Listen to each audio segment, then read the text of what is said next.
நிகழ்ச்சி ஆரம்பிக்கிறதுக்கு முன்னாடி நம்முடைய குருஜியான டாக்டர் பிரம்மஸ்ரீ பிதாம பத்ரிஜி அவரை வணங்கி, அதே மாதிரி இந்த மகாதார் டிவி நிர்வாக குழுக்கும் வணங்கி, இந்த ஜூம் செக்ஷனில் யூடியூப்லேயும் பங்கு பெற அத்தனை நபர்களுக்கும் நண்பர்களுக்கும் வணங்கி இதை தொடரலாம்.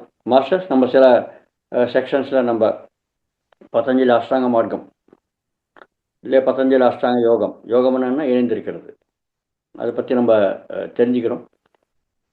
பதஞ்சலி சொன்ன கிரமம் அஷ்டாங்கிராம் மார்க்கத்தில், அதாவது எட்டு வழிகள் மூலமாக போனால் நம்ம முக்தி அடைகிறதுக்கு வாய்ப்பு இருக்குது. அந்த அஷ்டாங்க மார்க்கத்தில் நம்ம அவர் சொன்ன கிரமம் என்னன்னாக்கா, வரிசை கிரமம் என்னன்னாக்கா, யமம் நியமம். யமம்னாக்க நம்ம எப்படி உலகத்தோட வாழ்கிறது, நியமம்னாக்க நம்ம எப்படி நம்மளோட வாழ்கிறது, அது தெரிஞ்சுக்கிட்டு அப்புறம் ஆசனம், பிராணாயாமம், பிரத்யாகாரம், தாரணா, தியானம், சமாதி, இந்த மாதிரி. இப்போ நம்மளுக்கு பிரச்சனை என்னன்னாக்கா, நம்ம உலகத்தோடு எப்படி வாழணும்னு தெரியாது, நம்மளோட எப்படி வாழணும்னு தெரியாது, இருக்கணும்னு தெரியாது. அதனால தான் இந்த காலகட்டத்துக்கு நம்ம இந்த கிரமத்தில் போனால் பிரயோஜனம் கிடையாது அப்படின்ட்டு நம்ம பிரமிட் ஆன்மீக மன்ற இயக்கத்துடைய ஸ்தாபகர் ஆனால் பத்ரிஜி சார் அந்த கிரமத்தை மாற்றி சொல்லியிருக்காரு. ஆசனத்துலேருந்து ஆரம்பிச்சிருக்காரு. ஆசனம், பிராணாயாமம், பிரத்யாகாரம், தாரணா, தியானம், சமாதி. எப்போ அந்த நிலைமைக்கு நம்ம போயிட்டோமோ, சமாதியில் போயிட்டோமோ, ஆசனத்துலேருந்து ஆரம்பித்து அப்போ யம நியமம் ஆட்டோமேட்டிக்காக வந்துடும். ஓகே, எப்படி உலகத்தோட வாழணும், எப்படி நம்மளோட நம்ம வாழணும், அந்த ஆட்டோமேட்டிக்காக நமக்கு தெரிஞ்சிடும். அதை பற்றி நம்ம தெரிஞ்சுக்கிறோம். கடந்த செக்ஷன் வரையும் நம்ம சமாதி நிலைமை வரலையும் நம்ம அடைஞ்சாச்சு. அப்புறம் யமனியம் எப்படி வரும் மாஸ்டர்ஸ்? யமனியம் ரொம்ப கஷ்டமானதுங்க. அது முதல்ல ஆரம்பிச்சோன்னாக்க நம்மளால் தியானம் பண்ணுறதுக்கு லாய்க்கு கிடையாது. பாருங்கள், இப்போ தெரிஞ்சுக்கிறோம் இப்போ எப்படி வருதுன்ட்டு, என்னென்ன விஷயம்ட்டு. யமானா உலகத்தோடு எப்படி வாழ்கிறது, அது எப்படி அண்டு நேற்று ஒரு உதாரணம், கடந்த செக்ஷனில் ஒரு உதாரணம் நம்ம தெரிஞ்சுக்கிறோம். அந்த கண்ணாடி மாளிகை தான் உலகம். நம்ம என்ன கொடுக்குறோமோ அது நம்மளுக்கு நிறைய பங்கோட திருப்பி நம்மளுக்கு தான் வந்து சேரும். ஒரு எக்ஸாம்பிள் நம்ம தெரிஞ்சுக்கணும். ஸோ உலகத்தில் எப்படி வாழணும், அந்த கலை, அந்த அறிவு, அந்த ஞானம், அந்த தெளிவு ஆட்டோமேட்டிக்காக ஆசனத்திலேருந்து ஆரம்பித்தாக்க, ஆசனம், பிராணாயாமம், பிரத்யாகாரம், தாரணா, தியானம், சமாதி ஆட்டோமேட்டிக்காக வரும். ஸோ முதல்ல இந்த யமத்தில் இருக்கிற முதல் விஷயம் என்னன்னாக்கா அஹிம்சா. அஹிம்சா என்ன மேடம்? அஹிம்சா என்ன மாஸ்டர்ஸ்? அஹிம்சா கொள்ளாமை. எந்த உயிரினத்துக்கும் நம்ம ஹிம்சை பண்ணக்கூடாது. ஹிம்சைனா என்ன? ஹிம்சைனாக்க நம்ம 3 விதமாக பண்ணுவாங்க ஹிம்சையை. துன்பத்தை, ஹிம்சைனாக்கா இன்னொரு உயிரினத்துக்கு துன்பத்தை கொடுக்கறது இல்லையா? 3 விதமா, மனசா, வாச்சா, கர்மனா, 3 விதமாக நம்ம பண்ணுவோங்க ஹிம்சையை. மனசா அப்படின்னாக்கா எண்ணத்தோட, மனதோட. வாச்சா அப்படின்னாக்கா வாய்ப்பேச்சோட. கர்மனா அப்படின்னாக்கா உடலோட. பாருங்க, இந்த 3 தான் நம்மளுக்கும் உலகத்துக்கும் தொடர்பு. ஒரு மனுஷன் உலகத்தோட தொடர்பு வச்சுக்கிறானாக்கா இந்த 3 விஷயங்கள் ஜாக்கிரதையாக இருக்கணும், அது மாதிரி விழிப்புணர்வோடு இருக்கணும். அது சரியாக இருந்தாலே கேட்டால் ஆட்டோமேட்டிக்காக எல்லாம் சரியாக போயிடும். நம்மளோட நம்ம இருக்கிறதுக்கும் இந்த 3 தேவை, நம்மளோட உலகத்தோடு இருக்கிறதுக்கும் இந்த 3 தேவை. என்ன அதுதான் திரிகரணங்கள். த்ரீ அப்படின்னாக்கா 3 கரணங்கள் அப்படின்னாக்கா வேலை செய்கிறது. என்ன அது? மனசா, வாச்சா, கர்மா. மனதோட வேலை செய்கிறது, இல்லை வாய்ப்பேச்சோட வேலை செய்கிறது, இல்லை உடலோட வேலை செய்கிறது. இந்த 3 மேலே ரொம்ப ரொம்ப ரொம்ப விழிப்புணர்வு தேவை. மனசா, வாச்சா, கர்மனா. இப்போ ஹிம்சை கூட இந்த 3 தான் பண்ணுவோம். கர்மனா அதாவது உடலோட எப்படி ஹிம்சை பண்ணுவீங்க? நம்ம தெரிஞ்ச விஷயம்தான். உடலோட பண்ணுற ஹிம்சைனாக்கா நம்ம கையை, நம்ம கால் அதோட உபயோகப்படுத்தி மற்ற உயிரினங்களுக்கு துன்பத்தை கொடுக்குறது, அடிக்கிறது, கொலைப்படுறது, குத்துறது, உதைக்கிறது, இதெல்லாம் கூட நம்ம பண்ணுற ஹிம்சை. எந்த உடலோட பார்த்தீங்களா? ஸோ இது பண்ணக்கூடாது.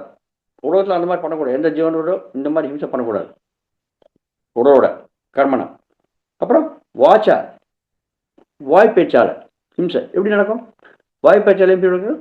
மற்றவங்களை திட்டுறது, இல்லை மற்றவங்களை பற்றி பொய் சொல்றது, கோழி போடுறது, இந்த மாதிரி வார்த்தைகள் நம்ம வாய் பேச்சால நம்ம அந்த கர்மா பண்ணோனாக்க இன்னொரு உயிரினத்துக்கு பாதிப்பு ஏற்படும். பார்த்தீங்களா? ஸோ நம்ம அதெல்லாம் பண்ணக்கூடாது. வாய் பேச்சால எந்த உயிரினத்துக்கும் துன்பத்தை கொடுக்கக்கூடாது. உடலாட துன்பத்தை கொடுக்குறது நம்மளுக்கு தெரியும். அடிக்கிறது, கொள்வது எல்லாம், கொலை பண்ணுறது எல்லாமே தெரியும். அந்த மாதிரி பண்ணக்கூடாது. வாய் பேச்சால எந்த எந்த ஜீவனுக்கும், மாஸ்டர்ஸ் நான் சொல்கிறது ஜீவன், மனுஷன் நினச்சிக்காதுங்க. இன்னொரு ஜீவன் உடலாட நீங்கள் ஹிம்சை பண்ணீங்கன்னா இன்னொரு ஒரு ஆட்டியம் மாட்டியம் சாவாட்சி கூட உங்களுக்கு அது கூட ஹிம்சை தான். ஒரு ஜீவன் தானே. ஈக்கம் இருக்கிற அத்தனையுமே ஜீவங்கள். ஹிம்சை பண்ணக்கூடாது. பண்ணோம் உலகத்தோடு நம்ம அப்படி இருக்கக்கூடாது.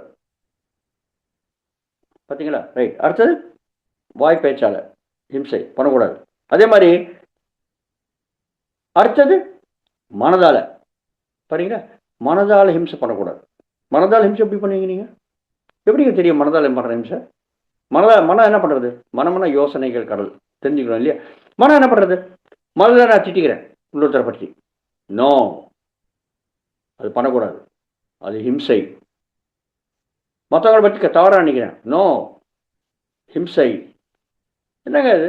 நான் மற்றவங்களை திட்டுறேன் நான் மனதுக்குள்ள, அது எப்படி தெரியும் அப்படின்னு கேள்வி கேட்கலாம். மாஸ்டர்ஸ், ஒரு மூலமான விஷயம் நம்ம தெரிஞ்சுக்கணும். நம்ம பண்ணுற எல்லா செயல்களும் வாய்ப்பேச்சால் திட்டுறதோ, இல்லை உடலோட கர்மம் பண்ணுறதோ, இல்லை மனதோட யோசனை பண்ணுறதோ, அத்தனையுமே யோசனையிலேருந்து ஆரம்பிக்கிறது, எண்ணத்துலேருந்து ஆரம்பிக்கிறது. ஸோ மனதில் எண்ணம் வந்தது அப்படின்னாக்கா அதை செயல்படுத்துறதுக்கு நம்ம உடம்புல ரசாயனங்கள் உற்பத்தி ஆகும்.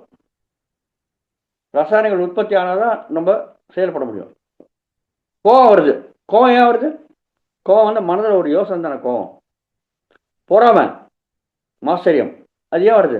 மனதோட யோசனை தானே அது. ஸோ பொறாமை வந்தால் அந்த மாதிரி கர்மம் பண்ணுவோம். நம்ம சகிக்க முடியாது. அவனை பார்த்தா நம்மளுக்கு வெறி வந்துடும், கோவம் வந்துடும். பார்த்தீங்களா? ஸோ இதெல்லாம் யோசனையோட ஆரம்பிக்கிறது. பார்த்தீங்களா மாஸ்டர்? ஸோ அந்த யோசனை வந்த பிறகு என்ன ஆகுது? உடம்புல ரசாயனங்கள் உற்பத்தி ஆகி அது தகுந்த மாதிரி நம்ம உடல் வேலை செய்கிறது. வாய்ப்பேச்சாலேயோ, இல்லை உடலாலேயோ, இல்லை எண்ணங்களாலேயோ. இப்போ என்ன இருக்கிறதுனாக்க, டைரெக்டாக உடலோட நீங்கள் ஹிம்சை பண்ணுறீங்க. அந்த ஹிம்சை பண்ணுறதுனால நீங்கள் அடிக்கிறீங்க, 10 வாட்டி அடிக்கிறீங்க ஒருத்தனை. 10 வாட்டி அடித்தானாக்கா நம்ம உடலில் ஆக்ஷன் உருவாயிருக்கு. அடிக்கணுன்ற ஒரு எண்ணம் வந்திருக்கு, செயல் உருவாயிடுச்சு. அவன் அடித்தாச்சு. அடித்த பிறகு அங்கேருந்து மறு செயல் வருது. திருப்பி நம்ம 10 அடி அடித்தோனாக்கா அவன் திருப்பி ஒரு அடியாவது அடிப்பான் நம்மளை. அப்போ என்ன ஆகுது? செயலுக்கு மறு செயல் வந்திருக்கு. அப்போ அது கொஞ்சம் சமநிலைமை வரத்துக்கு வாய்ப்பு இருக்குது. செயல் வந்தால் மறு செயல் வரணும். அப்போ தான் அது பேலன்ஸாக இருக்கும். பார்த்தீங்களா? அதே மாதிரி திட்டியாச்சு, வாய் மூலம் ஒரு 10 திட்டியாச்சு, இல்லை 50 திட்டியாச்சு. திட்டாக்கா எதிர்க்கார இருக்கிற மனுஷங்கிட்டேருந்து, இல்லை ஜீவன்கிட்டேருந்து, இங்கே மனுஷன் தான் தெரிஞ்சுக்கணும். ஜீவன் பார்த்து ஹிம்சை பண்ணுறது இருக்கட்டும். மனுஷன்கிட்டேருந்து திருப்பி நம்மளுக்கு மறுசெயல் வரும். நம்ம 10 திட்டானாக்கா அவன் திருப்பி 2 திட்டு தான் திட்டுவான். ஏன் முட்டாள் அப்படின்னா திட்டானாக்கா எதிர்க்கிறக்க என்ன சொல்லுவான்? உடனே நான் எப்படியா முட்டாள், நீ முட்டாள், உன் தாத்தா முட்டாள், உங்கள் பாட்டை முட்டாள்னுவான். மறுசெயல் வருது இல்லையா? ஸோ செயல் மறுசெயல் வந்தனாக்கா நம்மளுக்கு சமத்துவம் இருக்கிறதுக்கு வாய்ப்பு இருக்குது. நம்ம உள்ளே இருக்கிற அந்த பாவனை வெளியில் வந்திருக்கு, அந்த பக்கம் இருக்கிற பாவனையும் வெளில வந்திருக்கு, செயல் மறுசெயல் ஆச்சு. அப்போ ஒரு சமத்துவ நிலைமை வரும். ஆனால் மனதோட நீங்கள் யோசனை பண்ணி இன்னொருத்தரை பற்றி கெட்டதாக நினைக்கிறதோ, நல்லா இருப்பீங்க பார்க்குறதுக்கு, நான் நல்லா இருப்பேன், நான் சிரிச்சுட்டே இருப்பேன், நான் உங்களை பற்றி திட்டிகிட்டே இருப்பேன் நடுவுள்ள மனசுக்குள்ளே. அப்போ என்னாச்சு? திட்டுறோம் அப்படின்னாக்கா அது ஒரு செயல் தானே. நம்ம உடம்புல ஒரு ரசாயன உற்பத்தி ஆச்சு இல்லையா? ஆனால் நான் திட்டுறேன் மனதுக்குள்ள, வெளிப்புறமா திட்டினாக்கா நீங்கள் திருப்பி திட்டுவீங்க, செயலுக்கு மறுசெயல் வரும். ஆனால் மனதுக்குள்ள நான் திட்டுறேன், உங்களுக்கு தெரியாது. அப்போ என்னாச்சு, எங்குள்ள செயல் ஆரம்பிச்சிருச்சு திட்டுறதுன்றது, மறுசெயல் அங்கேருந்து வரல. அப்போ என்ன ஆகும், அந்த செயல் மறுசெயல் நம்ம ரத்த கொதிப்பு அதிகமாகிடும். கோவம் வந்து தான் திட்ட முடியும் யாரையாவது, இல்லையா? அப்போ என்ன, ரத்தோட்டம் அதிகமாகுது, அந்த செயல் அதிகமாகிடுச்சு. திருப்பி நான் 10 திட்டான், அவன் 2 திட்டாக்க கொஞ்சமாவது பேலன்ஸ் ஆகும். அவனுக்கு தெரியலையே இந்த மனதில் திட்டிக்கிறது. அப்போ என்ன ஆகும், செயல் ஆரம்பிச்சிச்சு என்னுடைய உடம்புல, ஆனால் எதிர்பக்கத்துலேருந்து மறுசெயல் வரல. அப்போ என்ன ஆகும், இந்த செயல் ஆரம்பித்த பிறகு அந்த ரத்த கொதிப்பு உடம்புல நிறைய ரசாயனங்கள் உற்பத்தி ஆகி அந்த ரசாயனங்கள் திருப்பி திருப்பி திருப்பி நம்ம உடம்புலே இருக்கும். அதாவது மறுசெயல் கூட நம்ம உடம்புல இருக்கிறதுக்கு வாய்ப்பு இருக்கு. ஸோ செயல் மறுசெயல் ஒரே வாட்டி நம்ம உடம்புல உருவாயிடுச்சு. பார்த்தீங்களா, ரசாயனம் உருவாயிடுச்சு, அது வெளியேற்ற முடியாத ரசாயனம் என்ன ஆகும், நம்ம உடம்புலயே ஓடிட்டே இருக்கும். அதுதாங்க விஷமா மாறிடும். அதனால்தான் தன் கோபம் தன்னுடைய எதிரின்னு சொல்லுவாங்க. மறுசெயல் வரல. அதனால்தான் மாஸ்டர், எல்லா பாவங்களோட ரொம்ப அதிகமான பாவம் என்ன தெரியுமா, மனதோட திட்டிக்கிறது தான். ஏன்னா மனுஷன் வர மாட்டேன்றது, நம்மளை பாதிக்கிறது. தன் கோபம் தன்னுடைய எதிரி. மாஸ்டர், இதுதான் நம்மளுக்கு நம்ம ஹிம்சை பண்ணிக்கிறோம். பார்த்தீங்களா? ஸோ மனதால் பண்ணுற ஹிம்சை இதெல்லாம் பண்ணக்கூடாது. ஸோ உலகத்தோடு இப்படி நடம் பண்ணக்கூடாது. சொல்லாலேயோ செயலாலேயோ சிந்தனையாலேயோ ஹிம்சை பண்ணக்கூடாது. அஹிம்சை மார்க்கத்தில் இருக்கணும். சரி, ஓகே, நீங்கள் சொல்லிட்டீங்க, இதெல்லாம் நல்லா இருக்கு.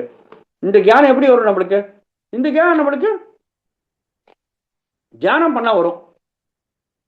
பார்த்தீங்கன்னா, அதனால்தான் தியான அனுபவம் வரணும்ன்ட்டு நம்ம சொல்கிறாங்க. தியான அனுபவம்னு சூக்ஷ்மோட பயணம் செய்யுது, புத்தியோட பயணம் செய்யுது, வர்ற அனுபவம் தான் தியான அனுபவம். பாருங்கள், அது வந்து என்ன நடக்கும்னு பாருங்கள். அந்த தியான அனுபவம் வரணும் அப்படின்னாக்க அது வர வர வர என்ன ஆகும், நம்மளுக்கு நிறைய ஞானம் வரும். என்ன ஞானம் வரும், நம்ம உடல் கிடையாது, ஆன்மா. நம்ம சாஸ்திரமாக இருக்கிறவங்க, உடல் ஒரு பிரிவில் இருக்கும், இன்னொரு பிரிவில் போயிடும், வேற வேற உடல் மாறிட்டே இருக்கும் ஒவ்வொரு பிறவிக்கு. ஆனால் மாறாத நம்ம இருக்கிறது ஆன்மா நிலைமையில தான். ஸோ நம்ம ஆன்மான்னு தெரிஞ்சுப்போம். எப்போ நம்ம தியானத்தில் உட்கார்ந்து இந்த அனுபவங்கள் பெறுறோமோ, மற்ற உயிரினங்கள் நம்முடைய பிறவைகள் நம்ம பார்த்துப்போம், நிறைய பிறவைகள் நம்ம பார்த்துப்போம். இப்போ புத்தர் தியானம் அடைஞ்ச பிறகு அவர் தன்னுடைய 250 கடந்த பிறகு பார்த்துக்கினார். என்ன வந்திருக்கு அவருக்கு, ஏன் பிறவை எடுக்கிறோம், ஒவ்வொரு பிறவையும் ஒவ்வொரு அனுபவத்துக்காக தான். அனுபவம் தான் ஞானம், இல்லையா? ஸோ அந்த ஞானம் வளர வளர என்ன ஆகும், புத்தி வளர்ச்சி ஆகும். ஸோ 250 பிரிவுகளை எடுத்திருக்காரு, ஒவ்வொரு பிரிவும் ஒவ்வொரு அனுபவத்துக்கு அவர் எடுத்திருக்காரு. அப்போ 250 பிரிவுல அனுபவத்தை அவர் பார்த்துருக்காரு. அப்போ எவ்வளோ புத்தி வளர்ந்துருக்கு, அதனால தான் அவர் புத்தருங்க. பார்த்தீங்களா? நம்மளும் இந்த தியான அனுபவத்தினால நம்ம கடந்த பிரிவில் பார்த்துப்போம். கடந்த பிரிவில் மட்டும் கிடையாது, எல்லா உயிரினங்களும் இந்த மாதிரி பிரிவு எடுக்கிறது அனுபவத்துக்காக தான் தெரிஞ்சுப்போம். அப்போ என்ன தெரிஞ்சுப்போம், எல்லா உயிரினங்களும் இருக்கிறது அந்த ஆன்மா தான். அப்போ எல்லா உயிரினங்களும் ஆன்மா அந்த விஷயம் தெரிஞ்சுக்கினாக்க, மமாத்மா சர்வபூதாத்மா, என் உள்ள இருக்கிற ஆன்மா தான் எல்லா பூதங்களையும் இருக்கு. அந்த விஷயத்தை நம்ம தெரிஞ்சுப்போம். அந்த ஞானம் நம்மளுக்கு வரும் தியானம் பண்ணாக்க, தியான அனுபவம் வந்தாக்க. நம்ம சூக்ஷ்மோட பயணம் செஞ்சு நம்ம சாஸ்திரமாக இருக்கிறவன் தெரிஞ்சுக்கினா தான் அந்த அனுபவம் வரும்போது. அப்போ ஏங்க நம்ம எப்படிங்க நம்ம இன்னொரு உயிரினத்துக்கு ஹிம்சை பண்ணுவோம்? அதுவும் ஆன்மா தானே, நானும் ஆன்மா தானே. பாருங்க, தியான அனுபவத்தில் அந்த அந்த அந்த மூலமான ஞானம் வருது. அப்போ எப்படிங்க ஹிம்சை பண்ணுவீங்க? இன்னொரு உயிரினத்தை நம்ம ஹிம்சை பண்ணாக்கா, அதுலேயும் இருக்கிறது ஆன்மா தான், நானும் ஆன்மா தான். ஸோ இன்னொரு உயிரினத்தை ஹிம்சை பண்ணுறேனாக்கா என்னென்னா ஹிம்சை பண்ணிக்க மாதிரிலாம் ஆட்டோமேட்டிக்காக நம்ம ஹிம்சை பண்ணுறதை நிறுத்திடுவோங்க. அதனால தான் பாருங்கள், தியானம் பண்ணுறவங்க நிறைய மாംசம் சாப்பிட்ருப்பாங்க. முதல்ல நிறைய நான்வெஜ் சாப்பிட்றவங்க, நான்வெஜ் சாப்பிட நல்லது கிடையாதுன்னு நம்ம சொல்லுவோம். அது ஹிம்சை. ஏன்னா ஒரு உயிரினத்தை நம்ம சாவடிக்காத, ஹிம்சை பண்ணாத, உயிரோடு இருக்கிற ஒரு ஜீவனை நம்ம சாவடிச்சான சாப்பிட்றோம். ஒரு கோழி சாப்பிட்றோம், ஒரு ஆட்டை சாப்பிட்றோம், ஒரு மாட்டை சாப்பிட்றோம், ஒரு பன்னியை சாப்பிட்றோம், கோழி முட்டை சாப்பிட்றோம். நிறைய பேர் சொல்லுவாங்க கோழி முட்டையில் ஜீவன் கிடையாது. யார் சொன்னாங்க? கோழி முட்டை அப்படியே விட்டு வைங்க, குஞ்சு வெளில வந்துடும், இல்லை அது அழிவு போயிடும். அப்புறம் என்ன அர்த்தம்? அதில் ஜீவன்கள் இருக்கு, பார்த்தீங்களா? ஸோ எல்லாத்துலேயும் இருக்கிறது அந்த ஆன்ம பதார்த்தம் தான். அந்த மாதிரி இருக்கும்போது அந்த ஞானம் நம்மளுக்கு வரும். தியானம் பண்ணக்க அப்போ எப்படி நீங்கள் ஹிம்சை பண்ணுவீங்க? அஹிம்சையே பண்ண மாட்டீங்க. ஸோ அஹிம்சை அந்த உலகத்தை நம்ம எப்படி நடமாடுவோம்? எமத்தில் முதல் அஹிம்சை. ஹிம்சை பண்ணுறதுக்கு மனமே வராது, அந்த யோசனையே வராது. மனசா வாச்சா கர்மனா, மனதாலையும் சிந்தனையாலையும் சொல்லாலையும் செயலாலையும் நம்ம ஹிம்சை பண்ண மாட்டோம். அஹிம்சை மார்க்கெட் தானே போயிடுவோம். அதுதான் நான்வெஜ் சாப்பிட்றவங்க எத்தனையோ பேர் தியானம் பண்ண அந்த தியான அனுபவம் வரும். அவங்க தெரிஞ்சுப்பாங்க நான் ஆன்மான்ட்டு. ஆட்டோமேட்டிக்காக நான்வெஜ்லேருந்து வெளில வந்து வெஜிடேரியன் ஆகிடுறாங்க. பார்த்தீங்களா? சைவ உனக்கு மாறிடுறாங்க அசைவத்துலேருந்து. நாமளோ சொல்லுவோம், அவங்க கடன் பிடிக்க மாட்டாங்க. ஆனால் தியானம் பண்ண ஆரம்பிப்பாங்க, ஆட்டோமேட்டிக்காக மாறுறாங்க. இதுதாங்க நடக்கிறது மாற்றம். பார்த்தீங்களா? ரைட். ஸோ இந்த அஹிம்சைன்றது நம்மளுக்கு ஆட்டோமேட்டிக்காக வரும் இந்த தியானம் பண்ணக்க. அஹிம்சைன்றது பதஞ்சலி என்ன சொல்கிறானாக்க, அஹிம்சையை நம்ம கடன் பிடிச்சவனாக்க என்ன ஆகும்? நம்மளுக்கு அந்த அந்த விரோதி பாவம், அதாவது சண்டை போடணுன்ற பாவம் கம்மியாடுங்க. மற்றவங்கள பகை சாதிக்கணுன்ற பாவம், அந்த பாவனை இல்லாத போயிடும். அதனால பாருங்கள், பழைய காலத்து முனிகள் ரிஷிகள்லாம் அவங்க ஆசிரமத்தில் உட்கார்ந்துருப்பாங்க. புலி, சிங்கம், கரடி, அப்புறம் வந்து இந்த மான், ஆடு எல்லாமே அங்கே இருக்கும், நடமாடும். ஆனால் ஒன்றுக்கு ஒன்று சண்டை போட்டுக்காது. அவங்க அந்த எந்த விலங்கும் மனுஷனை பாதிக்காது. ஏன்னாக்க அவங்க அத்தனை பேரும் அஹிம்சா மார்க்கத்தில் இருக்காங்க. அந்த பாவனை கூட இருக்காது.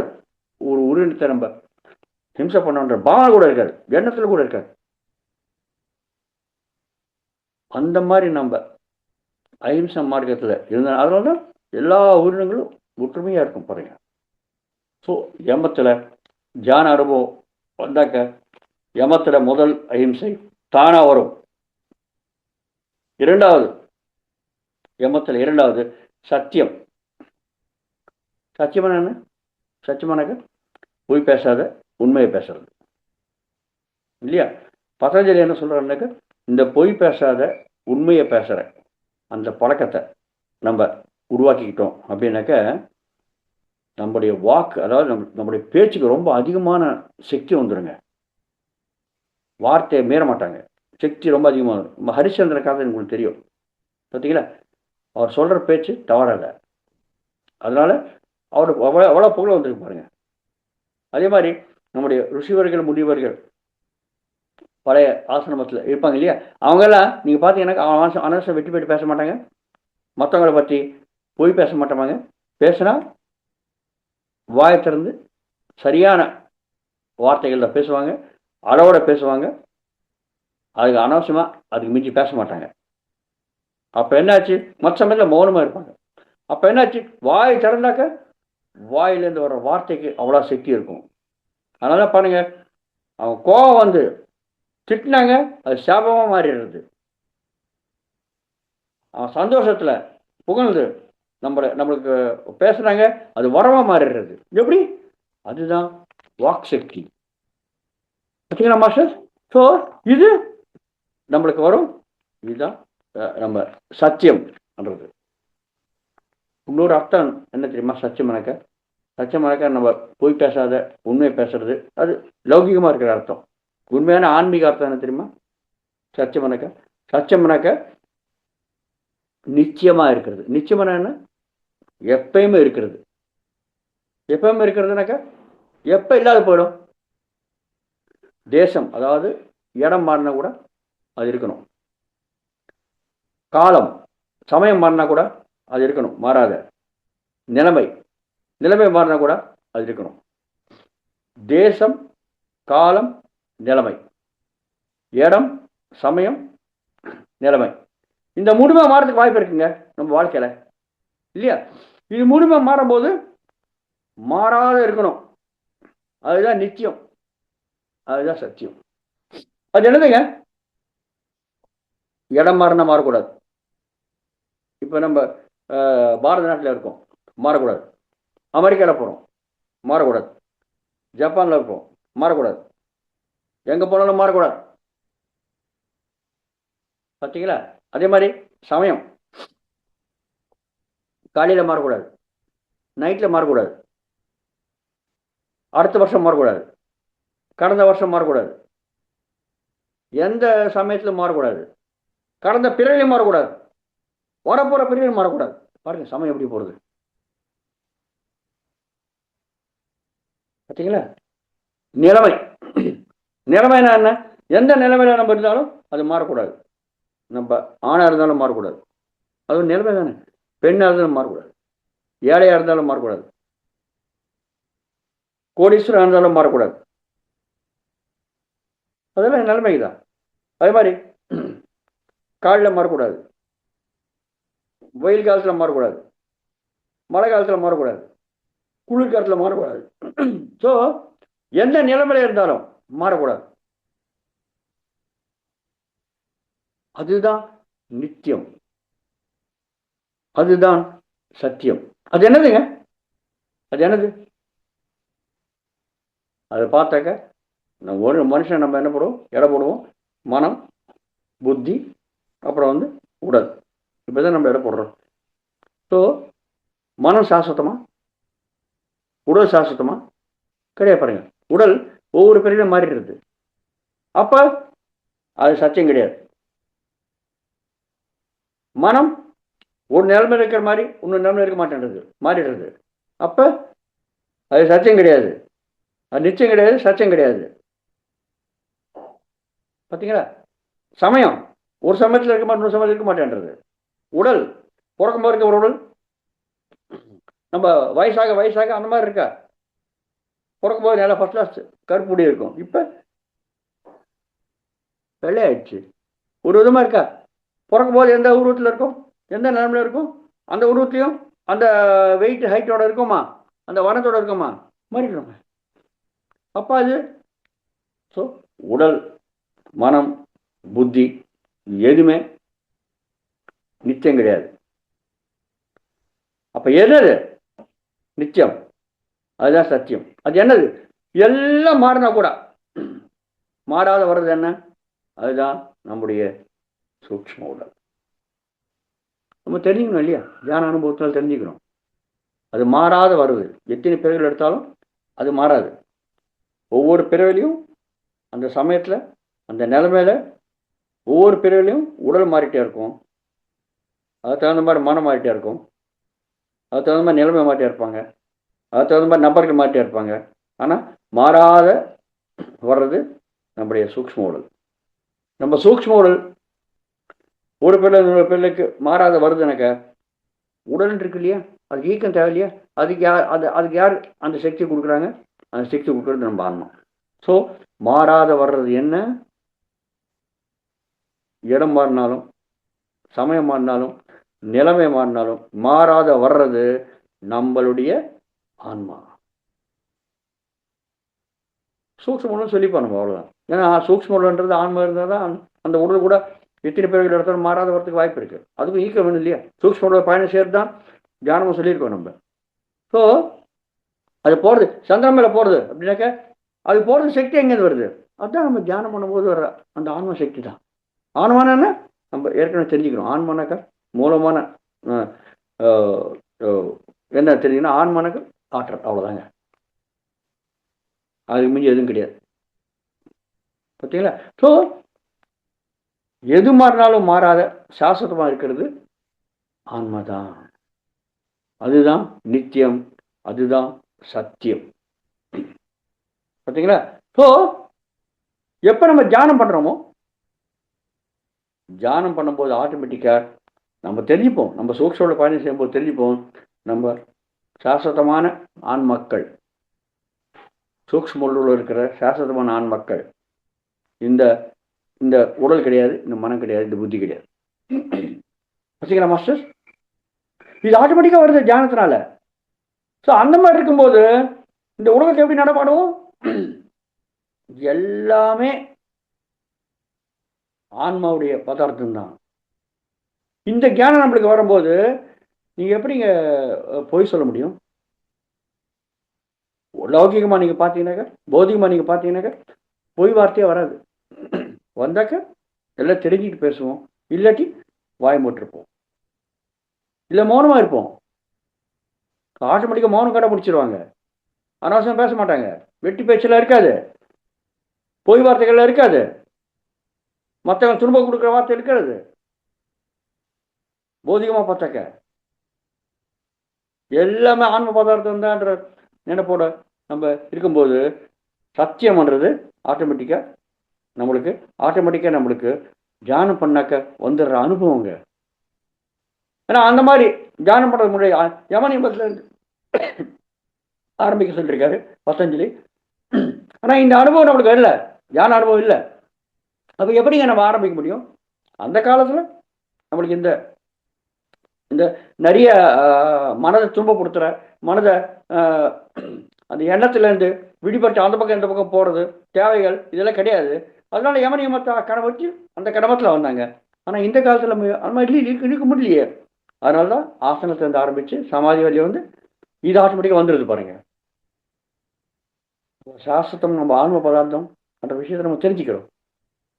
அது சத்தியம்ன்றது ஆட்டோமேட்டிக்காக கடைபிடிப்போம். யமத்தில் மூன்றாவது பிரம்மச்சரியம். பிரம்மச்சரியம்னு என்னக்கா? பிரம்மச்சாரின்னு யார் சொல்லுவீங்க நீங்க? கல்யாணம் ஆகாதவன். அப்படிதான் நம்முடைய பௌதிகமாக நம்ம அர்த்தம் தெரிஞ்சுக்கிறது. பிரம்மச்சாரி அப்படின்னாக்கா கல்யாணம் ஆகாதவன். Okay master. ஆனால் இந்த பிரம்மச்சரியத்தை நம்ம கடைபிடிச்சோன்னாக்கா என்ன சொல்கிறாருனாக்கா பதஞ்சலி, பிரம்மச்சாரி இருந்தனாக்கா கல்யாணமாகவன் எப்படி இருப்பாங்க? கல்யாணம் ஆகாதவனுக்கு அவனுக்கு உடம்புல சக்தி அப்படியே நிலைஞ்சு இருக்குங்க. அது வீணாக போகாது. அந்த வீரியம் அது வீணாக போகாது. வீரியம் போக போக சக்தி கம்மியாயிடும் இல்லையா? ஸோ கல்யாணமே பண்ணாதவங்க வீரியத்தை வேஸ்ட் பண்ண மாட்டாங்க. வீரியத்தை அதிகமாக உடம்புல வச்சுனாக்கா அப்போ என்ன ஆகும்? உடம்பு ரொம்ப ரொம்ப ரொம்ப சக்தி உள்ளதாக ஆகிடும். அந்த அந்த உடம்பு சக்தி உள்ளதாக இருக்கிற உடம்போட அவங்க எந்த காரியத்தை சாதிக்கலாங்க. பதஞ்சலி சொல்கிறார், பிரம்மச்சரியத்தை கடைபிடிச்சாக்க நிறைய காரியங்கள் பௌதிகமாக நீங்கள் சாதிக்கிறதுக்கு வாய்ப்பு இருக்கு. எனக்கு உடல் ரொம்ப திருடமாக இருக்கும், உடல் சக்தி வீணாகாது பிரம்மச்சரியத்தை கடைபிடிச்சாக்க. ஆனால் இங்கே நம்ம தெரிஞ்சிக்க வேண்டிய, ஆன்மீகமாக தெரிஞ்சிக்க வேண்டிய பிரம்மச்சரியம் அதோடைய அர்த்தம் வேற. மாஸ்டர்ஸ், ஒரு மனுஷன் பிறவி எடுத்த பிறகு அவன் 4 நிலைமைகளில் வாழ்க்கையை வாழ்கிறான். அதுதான் நம்ம என்ன சொல்லுவோம்? ஆசிரம தர்மங்கள். ஆசிரமம்னாக்கா இருக்கிற இடம். அதாவது ஒவ்வொரு நம்ம வாழ்க்கையில் இந்தந்த இடங்களில் நம்ம இருந்து பயணம் செய்வோம். அது என்னது அப்படின்னாக்கா முதல்ல பிரம்மச்சரியம், 2வது கிரகஸ்தாசிரமம், 3வது வானப்பிரஸ்தம், 4வது சந்நியாசம். இந்த 4 நிலைமைகள் தான் நம்ம இருப்போங்க எப்பவுமே. இப்படிதான் இருக்கணும். நம்ம இந்த 4 நிலைமைகளை நம்ம தாண்டி பயணம் செய்து போவோம். பிரம்மச்சரியம் அதான் நம்ம பிரம்மச்சரியத்தில் நம்ம என்ன பண்ணுவோம்? பிரம்மச்சரியத்தில் நம்ம படிக்கிற வயசு ஒரு 20-25 வயசு வரையும் படிக்கிற வயசு. எல்லாம் கற்றுப்போம் நம்ம. பார்த்தீங்களா? ஸோ என்ன கற்றுக்கணும்? இப்போ நம்ம என்ன கற்றுக்குறோம்? வயிற்று பொழப்புக்காக நம்ம கற்றுக்குறோம். ஆனால் பழைய காலத்தில் என்ன கற்றுக்கிறாங்க? வயிற்று பொழப்புக்காக வித்தியை கற்றுக் கொடுக்குறாங்க, அதே சமயத்தில் ஆன்மீகத்துக்கு கூட கற்றுக் கொடுக்குறாங்க. என்ன கற்றுக் கொடுக்குறாங்க? அதாவது அஹிம்சோடைய சச்சம் நீ கடம்புடி அப்படின்னு அர்த்தம் என்ன? ஆட்டோமேட்டிக்காக நீங்கள் ஆன்ம ஞானத்தில் இருக்கீங்க அர்த்தம். ஆன்ம ஞானம் கற்றுக் கொடுக்குறாங்க பிரம்மச்சரியத்தில். எப்போ ஆன்ம ஞானம் கற்றுக்கின பிறகு அது அது ஆன்ம ஞானம் கற்றுக்கிறாங்க, நம்ம வாழ்க்கை தேவை இருக்கிற தொழிலுக்கு ஞானம் கற்றுக்கிறாங்க. கற்றுக்கிட்ட பிறகு குரோசாஸ்திரம் போவோம். குரோசாஸ்திரம்னாக்க இல்லற வாழ்க்கை. அந்த கற்றுக்கிற அந்த தொழில் அந்த வித்தியை வச்சுக்கிச்சு அவங்க தர்ம மார்க்கத்தில் பணம் சம்பாதிச்சு குடும்ப இல்லற வாழ்க்கையில் அவங்க ஈடேறாங்க. அந்த அனுபவம் கூட தேவை இல்லை மனுஷனுக்கு. கிரகசாஸ்திரமும் பார்த்தீங்களா, கிரகசாஸ்திரம் பண்ண பிறகு அது 20 வயசுலேருந்து 60 வயசு வரலையும் 40 வருஷங்கள் அந்த கிரகசாஸ்திரத்தில் எல்லாரையும் அவங்க எல்லாருக்கும் அவங்க கவனிக்கிறாங்க. பிரம்மச்சாரி இருக்கிறவங்க கவனிக்கிறாங்க, அப்புறம் சன்னியாசி இருக்கிறவங்க கவனிக்கிறாங்க. இவங்க சன்னியாசி இருக்கிறவங்க சூரியாடு போடுவாங்க, பிரம்மச்சாரி இருக்கிற சூரியாடு போடுவாங்க. குரோசம் தான். ஆனால் குரோசாஸ்திரமும் ரொம்ப ரொம்ப சிறந்தது. அதனால தான் மாஸ்டர் நம்ம சொல்கிறது, நீ சன்னியாசியை ஓட்டுற இல்லையா எங்குமே, நீ குரோசனாரு இல்லற வாழ்க்கையில் இருந்து அத்தனையுமே சாதிக்கலாம். இல்லற வாழ்க்கையில் சாதிக்க முடியாது எதுவுமே கிடையாதுங்க. ரொம்ப அற்புதமான ஆசிரமம் நிலைமை இல்லற வாழ்க்கை தான். ஏன்னா இல்லற வாழ்க்கையில் இருக்கிறவன் தான் எல்லாருக்கும் அவன் பாதுகாப்பாக இருக்கான். பிரம்மச்சாரிக்கும் அவன் தான் பார்த்துக்கிறான், சன்னியாசியை போனவனும் அவன் தான் பார்த்துக்கிறான். பார்த்தீங்களா? ஆனால் இல்லற வாழ்க்கையில் அவன் தர்ம மார்க்கத்தில் அவன் பணம் சம்பாதிச்சு இல்லற வாழ்க்கையில் ஈடுபடுவான், தன்னுடைய கடமைகளெல்லாம் பண்ணுவான், தன்னுடைய தகப்பனார்களை அத்தனை பேரையும் அவன் பார்த்துப்பான், மனைவி அவன் பிறக்க சந்தானத்தையும் அவன் பார்த்துப்பான், மக்களையும் பார்த்துப்பான். ஸோ இது இல்லற வாழ்க்கை. இந்த மாதிரி தான் நம்ம 2வது மார்க்கத்தில், இது ஆசிரம தர்மத்தில் நம்ம இருப்போம். ஆசிரம தர்மங்கள், தர்மம்னு பண்ணுற செயல். பிரம்மச்சாரியாக இருக்கும்போது படிக்கிறது, ஆன்ம ஞானம் படிக்கணும். ஆட்டோமேட்டிக்காக பழைய காலத்தில் படித்தாங்க, இப்போ படிக்கிறது கிடையாது. அதனால தான் தியானம் பண்ண சொல்கிறோம். இந்த காலகட்டத்துக்கு நம்மளால் பிரம்மச்சாரியாக இருக்க முடியாது. இந்த காலகட்டத்துக்கு நீங்கள் தியானம் பண்ணீங்கன்னாக்க ஆட்டோமேட்டிக்காக ஞானம் வருது. எப்படி? நம்மளா தியானம் பண்ணாக்கா நம்மளுக்கு அனுபவம் வருது 10% அனுபவம். சுவாத்தியாயத்தினால சஜ்ஜன சங்கத்தினால மிச்சம் இருக்க 90% ஆட்டோமேட்டிக்காக நம்மளுக்கு அவ்வளோ ஞானம் வருது. அந்த ஞானம் வரும்போது நம்ம எப்படி நடமாடுவோம்? எல்லாருமே ஆன்மான்னு தெரிஞ்சிருக்கோம், எல்லாமே ஆன்ம பதார்த்தம் தான் தெரிஞ்சிருக்கோம். அத்தனை ஜீவன்கள் இருக்கிறது ஆன்மா தான் தெரியும். பார்த்தீங்களா? அந்த மாதிரி இருக்கும்போது எல்லா ஜீவன்களையும் ஆன்ம பதார்த்தம் தான், எல்லாத்துலேயும் இருக்கிறதும் பிரம்ம பதார்த்தம் தான். ஆன்மானான பிரம்ம பதார்த்தம். ஸோ அப்படி அந்த அந்த அந்த அந்த நிலைமையில பிரம்ம பதார்த்தம் தான் அந்த நிலைமையில நம்ம பிரம்ம பதார்த்தம் என்னங்க? பிரம்ம பதார்த்தம் என்ன? பிரம்மம்னா பூரி இச்சி பிரம்மா. பூரி என்னன்னு ரொம்ப பெருசு, இச்சி ரொம்ப பெருசானது, ரொம்ப பெருசான இது பிரம்மம். பிரம்மத்துக்கு அர்த்தம் எது ரொம்ப பெருசுங்க? எப்படி அழைப்பீங்க நீங்க? பெரிய விஷயத்தை எப்படி அழைப்பீங்க நீங்க? எந்தெந்த வழிகள் இருக்கு நம்ம அளக்கிறதுக்கு? ஏதாவது தூரத்தை அளக்கிறதுக்கு நம்மளுக்கு வழி இருக்கு. என்னது? எப்படி அழைப்பீங்க? இவ்வளோ கிலோமீட்டர். பார்த்தீங்களா? எத்தனை கிலோமீட்டருங்க பிரம்மம்? எவ்வளோ கிலோமீட்டர்? ஒரு 100 கிலோமீட்டர் இருக்குமா? இல்லை, இன்னும் பெருசு.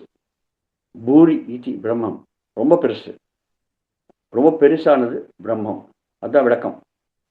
பூரி இதி பிரம்மா எவ்வளோ பெருசு? அளக்கிறது எவ்வளோ? 100 கிலோமீட்டரா? இல்லை. 1000 கிலோமீட்டரா? இல்லை, அதுக்கான பெருசு, அளக்க முடியாது.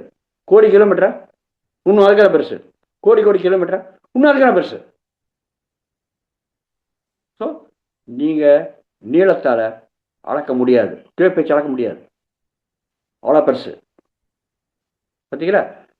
அப்புறம் வேற எதாவது அளப்போம். நம்ம சுமை, வெயிட் அளப்போம். எவ்வளோ கிலோகிராம்? எத்தனை கிலோகிராம்? ஒரு 1000 கிலோகிராமா? இல்லை, ஒன்றும் பெருசு. பூரி இத்தி பிரம்மா. சரி, 10,000 கிலோகிராமா? இல்லை, இன்னும் அதுக்கான பெருசு, அளக்க முடியாது. பிரம்மாவோட வெயிட் எவ்வளோப்பா?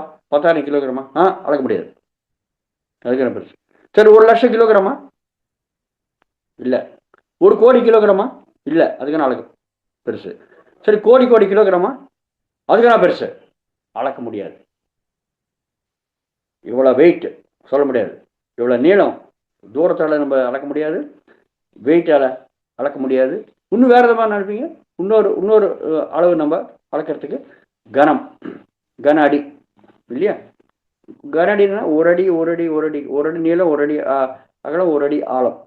இந்த பொருளை நம்ம எடுத்தோம்னா ஒரு கன அடி, இல்லை லிட்டர் அப்படின்னு சொல்லுவோம் நம்ம இல்லையா? எத்தனை கன அடி? 1,00,000 கன அடியா? இல்லை, அதுக்கான பெருசு. கோடி கன அடியா? இல்லை, அளக்க முடியாது. கோடி கன அடியா? இல்லை, அதுக்கான பெருசு. பூரி இட்டி பிரம்மம், அவ்வளோ பெருசு. ஸோ நீங்கள் இவ்வளோ கனம் அப்படின்னு சொல்ல முடியாது. 4வது அளக்கிறதுன்னு சமயம். எவ்வளோ சமயத்தில் நம்ம அதை கடந்து போகலாம்? இன்னும் 1 மணி நேரத்தில் போயிடலாமா? இல்லை கிடையாது.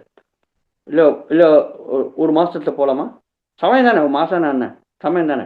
24 × 30, 24 மணி நேரம் × 30 சமயம். இல்லை ஒரு வருஷத்தில் போகலாமா? அவ்வளோ சமயத்தில் போயிட முடியுமா? இல்லை. 100 வருஷங்கள்? இல்லை. 1000 வருஷங்கள்? இல்லை. கோடி வருஷங்கள்? இல்லை. ஒரு யுகம்? இல்லை. அப்போ எவ்வளோ சமயத்தில் அளக்க முடியும்? அளக்க முடியாது, அவ்வளோ பெருசு. ஸோ நம்ம ஏதாவது அளக்கணும் அப்படின்னாக்க ஒன்று நீளம், இல்லை சுமை, வெயிட்டு, இல்லை கனம், இல்லை சமயம். இந்த 4 தான் நம்ம அளக்கிறதுக்கு. எந்த பொருளாக நம்ம இந்த 4 அளக்கிற விதத்தில் வந்து சேரும். ஆனால் இந்த 4 விதத்துலையும் நம்மளால் அளக்க முடியாது, அவ்வளோ பெருசு தான் பூரி இட்டி பிரம்மம். அவ்வளோ பெருசு பிரம்மம். அது என்னது? எதையுமே அளக்க முடியாது. என்னது? எல்லாத்துலேயுமே இருக்கு. அதுதான் விஸ்வசக்தி, அதுதான் ஆன்மா. பார்த்தீங்களா மாஸ்டர்? அதுதான் பிரம்மம். ஸோ பூரி இட்டி பிரம்மம். ஸோ அத்தனையுமே ஆன்ம பதார்த்தம் தான். அது எப்படி தெரிஞ்சுக்க முடியும் நம்ம தியானம் பண்ணாக்க? அதான் நம்மளுக்கு மூலமான அனுபவம் வருது இல்லையா, நம்ம ஆன்மான்ட்டு. ஸோ நம்ம மட்டும் ஆன்மா கிடையாது, அத்தனை ஜீவங்களும் ஆன்மா தான். சர்வம் கலித்துவம் பிரம்மா, மம்மாத்மா சர்வபூதாத்மா. எங்களும் இருக்கிற ஆன்ம பதார்த்தம் எல்லா பூதங்களையும் இருக்கு. ஆட்டோமேட்டிக்காக உங்களுக்கு தெரியுது, உங்களுக்கு அந்த அனுபவம் வருது, அந்த தியானம் வருது. ஸோ எல்லாமே பிரம்ம பதார்த்தம் தான், எல்லாமே ஆன்ம பதார்த்தம் தான் என்ற எண்ணத்தோட, நினைப்போட, பாவனையோட செரிக்கிறதுனாக்கா நடமாடுறோம். அதுதான் பிரம்மச்சரியம். பிரம்மச்சரியம்னாக்கா இந்த உலகத்தில் இருக்கிற அத்தனையுமே ஆன்ம பதார்த்தம் தான் என்ற பாவனையோட நம்ம நடமாடுறது தான் பிரம்மச்சரியம். இதுதாங்க அசலான அர்த்தம் பிரம்மச்சரியம். எனக்கு கல்யாணம் ஆகணும் கிடையாது. ஏன் அதை பிரம்மச்சரிய கல்யாணம் சொன்ன? ஏன்னா அந்த பிரம்மச்சரிய வயசுல தான், பிரம்மச்சாரியம் இருக்கும்போது தான் இந்த ஆன்ம ஞானத்தை அடைய முடியும். எப்ப? பத்தஞ்சலி சொன்ன காலத்துல. அதாவது அவர் யம நியமத்தில் ஆரம்பிச்சிருக்காரு. ஆனா நம்ம அப்படி நடமாடுறோம். நம்ம ஆத்மா எனக்கு கத்துக்கிறதே கிடையாது. அதனாலதான் தியானம் பண்ணுங்க. நீங்க தியானம் பண்றதுக்கு நீங்க லாய்க்கு. பார்த்தீங்களா? நீங்க யாரையாவது கொலை பண்றீங்களா, ஹிம்சை பண்றீங்களா? நீ தியானம் பண்றதுக்கு லாய்க்கு. எனக்கு நம்மளுக்கு அந்த அந்த அந்த அந்த ஞானமே கிடையாது. ஸோ அந்த ஞானம் எப்போ எப்படி வரும்? தியான அனுபவம் தான் வரும். என்ன தியான அனுபவம்? நம்ம உடல் கிடையாது, ஆன்மா. மாஸ்டர்ஸ், எல்லாம் மூலமான விஷயம் தாங்க. நீங்கள் எங்கே போனாலும், யார் சொன்னாலும், எதை கேட்டாலும், கடைசியில் இங்கே தான் வந்து இப்போ நம்ம உடல் கிடையாது, ஆன்மா. நம்ம மட்டும் ஆன்மா கிடையாது, இந்த சுஷ்டியில் இருக்கிற அத்தனை ஜீவன்களும் ஆன்மா தான். ஜீவங்கள் மட்டும் கிடையாது, சலம் அச்சலம், அதாவது இயக்கத்தை இருக்கிறது, இயக்கம் இல்லாத இருக்கிறது, அத்தனையுமே ஆன்ம பதார்த்தம் தான். ஒரு பதார்த்தம் என்று உருவாயிடுச்சு, ஒரு உருவம் வந்திருக்கு, அதுக்கு ஒரு வர்ணம் வந்திருக்கு, அதுக்கு ஒரு சுமை வந்திருக்கு, அதுக்கு ஒரு ரூபம் வந்திருக்கு, ஆன பதார்த்தம் தாங்க. இந்த டேபிள் ஆன பதார்த்தம், நம்ம ஜூம் செட்டில் போய் இந்த மொபைல் ஆன பதார்த்தம். அப்படி அதுலேயும் ஈக்கம் இருக்குல்ல. என்ன சார் மொபைலில் ஈக்கமே இல்லையே? ஏன் இல்லை? அதில் இருக்கிற எலக்ட்ரோ மேக்னட்டிக் வேவ்ஸ், மின்சார காந்த அலைகள், அதில் ஈக்கத்தை கொடுக்குறது இல்லையா? அதே மாதிரி டேபிள் ஈக்கத்தை கொடுக்குறது இல்லையா? வீடு என்ன சார், வீடு என்னங்க, வீடுக்கு எங்கே ஈக்கம் இருக்கு? ஏன் ஈக்கம் இல்லை? அது ஈக்கம் இருக்கிறதுனால தான் அந்த வீடு ஒரு 100 வருஷம் இருக்கும்பா. அதுக்கு போய் ஆளுங்க இருப்பாருங்க, கீழே விழுந்துருது. அப்போ அர்த்தம் என்ன? அந்த ஈக்கம் நம்ம கண்ணுக்கு தெரிய மாட்டேன்றது, ரொம்ப நாளாக இருக்கிறதுனால அது சாஸ்வதம் நினச்சிட்டு இருக்கோம். இல்லையா? நடமாடும் சொத்துகள், நடமாடாத சொத்துகள். வீடு நடமாடாது, scooter, two wheeler, four wheeler நடமாடுறது, தங்கம், வைரங்கள் நடமாடுறது. எனக்கு ஒரு இடத்துல ஒருத்தர் போயிட்டு இல்லையா, பணம் நடமாடுறது. ஆனால் நடமாடாத சொத்து எல்லாத்துலேயுமே அவன் மாதிரி தான் இருக்கு. நடமாடாதுன்னு ஏன் சொல்கிறேன்னாங்க, அந்த அந்த அதோட இயக்கம் நம்ம கண்ணுக்கு தெரியாது. அது ரொம்ப நாள் இருக்கு. ஒரு வீடு கேட்டாங்க 100 வருஷம் இருக்கிறது. அதனால சாஸ்வதமாக இருக்கிறது நினச்சிப்போம் நம்ம. அதுக்காக பாடுபடுறோம். ஆனால் வீடு சாஸ்வதமாக இருக்குமா? நம்மளே இருக்க மாட்டோம் உடலோட. வீடு கூட சாஸ்வதமாக இருக்காது. சில வருஷங்கள் ஆன பிறகு அது அழிஞ்சிடும். அதுதான் நம்ம ரிப்பேர் பண்ணுறோம். அது போய் சோறு விழிச்சு அது சுண்ணாம்பு பயங்கர ரிப்பேர் பண்ணுறோம் இல்லையா? எவ்வளோ ரிப்பேர் பண்ணாலும், என்ன பண்ணால் கூட, எவ்வளோ மெயின்டைன்ஸ் பண்ணாலும், எவ்வளோ பாதுகாத்தாலும் கூட ஆட்டோமேட்டிக்காக அது அழிஞ்சிடும். ஆனால் அந்த இயக்கம் ரொம்ப ஸ்லோவாக இருக்கிறது. அதனால் சாஸ்திரம் இருக்க நினச்சிட்டு இருக்கோம். ஆனால் மாஸ்டர் எல்லாமே பிரம்ம பதார்த்தம் தான் பண்ணியிருக்கு. அந்த ஞானம் நம்மளுக்கு வரும் நம்ம தியானம் பண்ணக்க. ஸோ பூரி இட்டி பிரம்மா, அத்தனையுமே பிரம்ம பதார்த்தம் தான். அதுதான் ஆன்மா என்ற அந்த பாவனையோட நம்ம நடமாடணும் இந்த உலகத்தில். அதுதான் யமம், பிரம்மச்சரியம். ஆட்டோமேட்டிக்கா ஸோ தியானம் பண்ண ஆட்டோமேட்டிக்காக வருது. பார்த்தீங்களா மாஸ்டர்ஸ்? ஸோ முதல்ல நம்ம தெரிஞ்சுக்கணும் அஹிம்சை, சத்தியம், பிரம்மச்சரியம், 3. இப்போ 4வது யமத்தில் 4வது விஷயம் ஆஸ்திரேயம். மாஸ்டர்ஸ் இது ரொம்ப ரொம்ப முக்கியமான ஒரு ஒரு விஷயம். ஆசிரியம். ஆசிரியம் என்னன்னு தெரியுமா? ஆசிரியம்னாக்க திருடுறதுங்க. நீங்கள் திருடனா இருந்தீங்க, பத்தஞ்சலி சொல்ல பிரகாரம் யம நியமத்தில் ஆரம்பிச்சிங்க, நீங்கள் தியானம் பண்ணுறது லாய்க்கு கிடையாது. இப்போ யாருங்க திருடன் இல்லாதவன்? நீங்கள் சொல்லலாம், நான் திருடுறதே கிடையாதுங்க. சின்ன வயசில் திருடலையா? Pencil திருடினாலும் திருடுனாங்க, rubber திருடினாலும் திருடுதான். நீங்கள் சொல்லலாம், ஐயோ நான் அப்போ உண்மை தெரியாதுங்க, தெரியாது இருக்கும்போது நான் திருடினேன். நெருப்புன்றது பார்த்தீங்களா? நெருப்புன்றது நீங்கள் கண்ணை மூடி தொட்டாலும், கண்ணத்தடம் தொட்டாலும் சுடும். அதே மாதிரி நம்ம ஒரு கர்மம் பண்ணிட்டோம்னாக்க அந்த கர்மாவுடைய பலன் நம்ம அனுபவிச்சு தான் ஆனோம். ஸோ நீங்கள் சிறிய வயசில் நீங்கள் திருடுனீங்க, எனக்கு தெரியாது, கிடையாது, திருடன். நம்ம பாருங்க, நம்ம எவ்வளோ பெரிய வயசு ஆன பிறகு கூட நம்ம எவ்வளோ பயங்கரமாக திருடுறோம்.